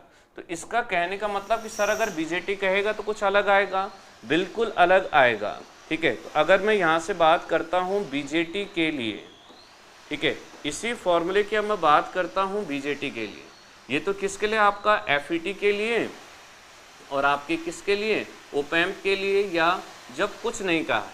तो बीजेटी के लिए इसी फॉर्मूले में बहुत ज़्यादा अंतर नहीं आता है स्टूडेंट, छोटा सा अंतर देखने को मिलता है, और वो अंतर है स्टूडेंट आपका कि पहले formula F0 is equals to, यहाँ से अगर मैं लिखूँ तो 2 into pi into R into C into under root of, change बस यहाँ पर आता है, 6 भी एज इट इज रहता है, ठीक है, तो 6 + 4 इंटू के, ये फॉर्मूला कुछ ऐसे बन जाता है, ठीक है, इस फॉर्मूले में कुछ ऐसे चेंज आ जाता है। अब आप में से आधे से ज़्यादा स्टूडेंट सोच रहे होंगे कि सर ये के क्या है यहाँ पर, ठीक है, तो यहाँ मैं के को अगर मैं लिखूँ भी, मैंने कहा कि जहाँ वेयर जब हम लोग लिखते भी हैं कि जहाँ के क्या है स्टूडेंट आपका, एक स्थिरांक है, एक नियतांक है, ठीक है, ये क्या आप लोगों का एक स्थिरांक, एक कांस्टेंट है, ठीक है, जिसे हम प्रदर्शित करते हैं कैसे, कि के कांस्टेंट है जिसका मान कैसा होता है स्टूडेंट आप लोगों का, इसका मान होता आपका RC डिवाइडेड बाई R, ठीक है। RC कहने का मतलब क्या है, देखो जरा सर्किट में RC कहाँ पर था, ये था आपका RC, तो ये आपका RC का मतलब क्या था, कैपेसिटर का, वो कलेक्टर का रेजिस्टर या संधारित्र, कलेक्टर का संधारित्र, ठीक है, इतना। तो ये हमने क्या कहा था स्टूडेंट आपका, कलेक्टर का रेजिस्टर था, तो यहाँ से आप चाहें तो लिख भी सकते हैं, ये क्या था आपका कलेक्टर रेजिस्टेंस था या कलेक्टर का प्रतिरोध था, ठीक है, तो ये क्या था आपका कलेक्टर रेजिस्टेंस था। ठीक है, इसको R इंटू सी मत लेकर चलना, R मतलब रेजिस्टेंस और C मतलब कैपेसिटर से है। तो बीजेटी के केस में यही फॉर्मूला हमारा ऐसे आ जाता है स्टूडेंट। ठीक है, यहाँ पर अगर आप K को भी देखते हैं तो फिर कुछ इस तरह से आपके K की गणना भी हो जाती है। ठीक है, कि K जो हमारा कांस्टेंट होता है वो कुछ इस तरह से यहाँ इंडिकेट हो जाता है। क्लियर है इतना? तो ये बात आ गई स्टूडेंट आप लोगों की। इसको अगर मैं लेकर भी चलता हूँ तो ये हो गया आपका फ्रीक्वेंसी ऑफ ऑसिलेशन। ठीक है, तो ये तो आपके दो फॉर्मूले आ गए। एक और बात को पूछता है स्टूडेंट आपका कि आरसी फेज शिफ्ट के लिए गेन कितना होता है। ठीक है, तो मैं इसे थ्योरेटिकली ही आपको लिख दे रहा हूं। ठीक है, कैसे देखिएगा कि फेज शिफ्ट ऑसिलेटर के लिए, ठीक है, यहां से मैं डायरेक्टली लिख दे रहा हूं फेज शिफ्ट। ठीक है, फेज शिफ्ट ऑसिलेटर के लिए, फेज शिफ्ट ऑसिलेटर के लिए, फेज शिफ्ट ऑसिलेटर के लिए, ठीक है, फेज शिफ्ट ऑसिलेटर के लिए अगर मैं बात करता हूं, फेज शिफ्ट ऑसिलेटर के लिए गेन का मान कितना होता है? 29 होता है। गेन का मान 29 होता है। ठीक है, ये क्यों होता है, कैसे होता है, इस बात पर आपको नहीं जाना है, क्योंकि वो बात आपको नहीं पूछता, वो आपके मतलब की नहीं है एग्जाम पॉइंट ऑफ व्यू से। बाकी हमें पीएचडी नहीं करनी है। ठीक है, इतना। अब बात आती है स्टूडेंट आपकी कि सर हमने पूरा ऑसिलेटर सर्किट पढ़ लिया ये वाला, अब हमें जरा ये बताइए कि इसका प्रयोग कहाँ करते हैं। ठीक है, तो अब लिखिएगा स्टूडेंट आप लोग फेज शिफ्ट ऑसिलेटर के अनुप्रयोग। ठीक है, यहां से बात आती है फेज शिफ्ट ऑसिलेटर के, ठीक है, यहां से क्या कहा आपका, फेज शिफ्ट ऑसिलेटर के अनुप्रयोग। ठीक है, तो यहां से बात निकल के आई फेज शिफ्ट ऑसिलेटर के अनुप्रयोग। ठीक है, फेज शिफ्ट ऑसिलेटर के अनुप्रयोग।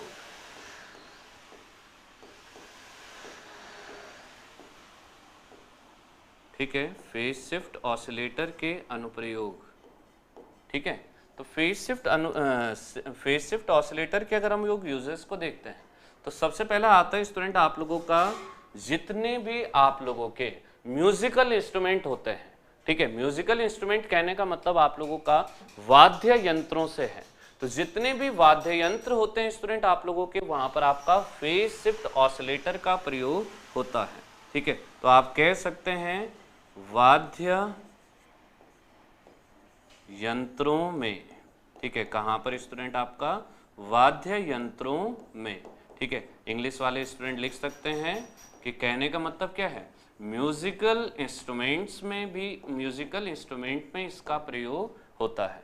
दूसरी बात आती है, हम लोग संचार प्रणाली कम्युनिकेशन के हिसाब से देखते हैं तो इसका प्रयोग कहाँ होता है आपका, जीपीएस में भी इसका प्रयोग होता है। ठीक है, जीपीएस कहने का मतलब क्या होता है आपका, जीपीएस होता है आपका, ठीक है, ग्लोबल, ठीक है, इसके फुल फॉर्म भी कई बार एग्जाम में देता है। ठीक है, तो ग्लोबल पोजिशनिंग, ठीक है, क्या कहा आपका, ग्लोबल पोजिशनिंग सिस्टम। ठीक है, तो this is global positioning system. ठीक है, ये होता है स्टूडेंट आप लोगों का ग्लोबल पोजिशनिंग सिस्टम। ठीक है, इतना। जीपीएस में भी इसका प्रयोग होता है। तीसरा अगर हम लोग बात करते हैं स्टूडेंट आपका, तो वॉइस को सिंथेसाइज करने के लिए भी, ठीक है, तो क्या कहा स्टूडेंट आपका, वॉइस सिंथेसाइजर में भी, वॉइस सिंथेसाइजर। ठीक है, वॉइस सिंथेसाइजर का मतलब होता है स्टूडेंट आपका कि सिंथेसाइज मतलब सिंक्रोनाइज एक तरह से सिग्नल्स को करना। ठीक है, तो वॉइस सिंथेसाइजर में भी इसका प्रयोग होता है। ठीक है, तो ये आ गई स्टूडेंट आप लोगों के। यहाँ से अगर मैं बात भी करता हूँ फेज शिफ्ट ऑसिलेटर के अनुप्रयोग।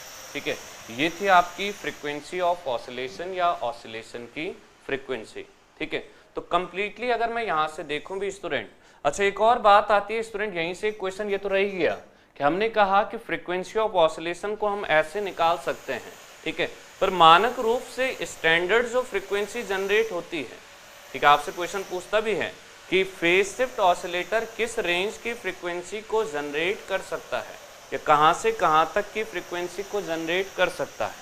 ठीक है, तो हम एक स्टैंडर्ड बात तो जानते हैं कि निम्न आवृत्ति को जनरेट करता है, पर कहाँ से कहाँ तक, इस बात को फटाफट से लिख लें। क्या कहा आपका कि फेज शिफ्ट ऑसिलेटर। ठीक है, इस तरह से लिख लेते हैं। ठीक है, क्या कहा, फेज शिफ्ट ऑसिलेटर। ये इंपॉर्टेंट क्वेश्चन भी अक्सर आता भी है, फेज शिफ्ट रह गया था बल्कि ऑसिलेटर।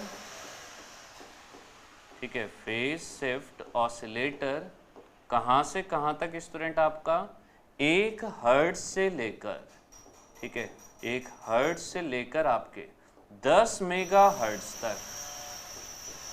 ठीक है, 1 हर्ट्ज से लेकर आपका 10 मेगा हर्ट्ज तक जनरेट कर सकता है। ठीक है, ये क्या कर सकता है आपका, यहाँ तक जनरेट कर सकता है। ये इसकी क्या है, फ्रीक्वेंसी रेंज है। ठीक है, यहाँ से हमने क्या कहा कि ये इतनी फ्रीक्वेंसी को जनरेट कर सकता है कि फेज शिफ्ट ऑसिलेटर आपका कितना, 1 मेगा हर्ट्ज से लेकर 10 मेगा हर्ट्ज तक की फ्रीक्वेंसी को जनरेट कर सकता है। ये मोस्ट इम्पॉर्टेंट क्वेश्चन भी है जो अक्सर एग्जामिनेशन में रहता भी है। ठीक है, तो इसलिए इस बात को ध्यान जरूर रखें।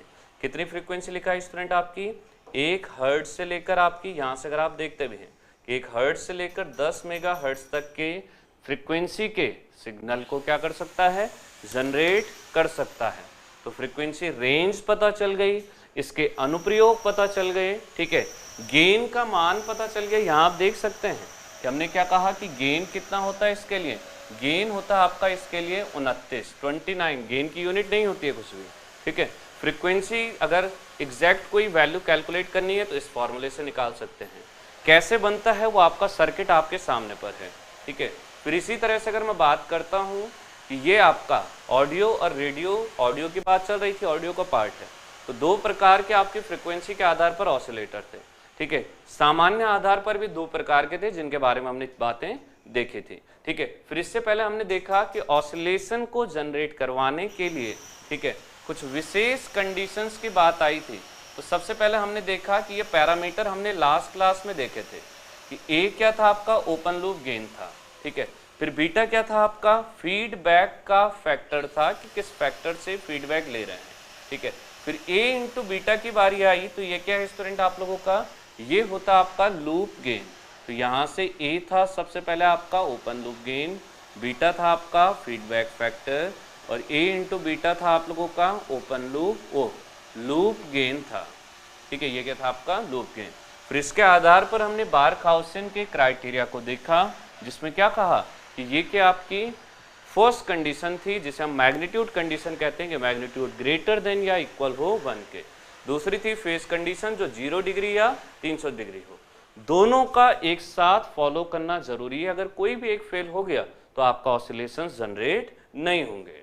ठीक है, इतना तो यहाँ तक स्टूडेंट आप लोग एक बार कंप्लीट आप इसे रिवाइज भी कर लें, एक बार कंप्लीट इसे देख भी लें। बाकी की चीज़ों को डिस्कस करते हैं स्टूडेंट हम लोग अगली क्लास में, नेक्स्ट सेशन में। तो यहाँ तक की सारी बातों को आप लोग बहुत अच्छे से रिवाइज ज़रूर कर लें। ठीक है, तो आज की क्लास को यहीं तक रखते हैं स्टूडेंट हम लोग। आज के लिए थैंक यू। सभी स्टूडेंट्स इस वीडियो को ज़्यादा से ज़्यादा लाइक और शेयर ज़रूर करें। लाइक तो एक ही बार होगा पर शेयर ज़्यादा से ज़्यादा ज़रूर करें आप लोग। तो आज के लिए थैंक यू स्टूडेंट्स।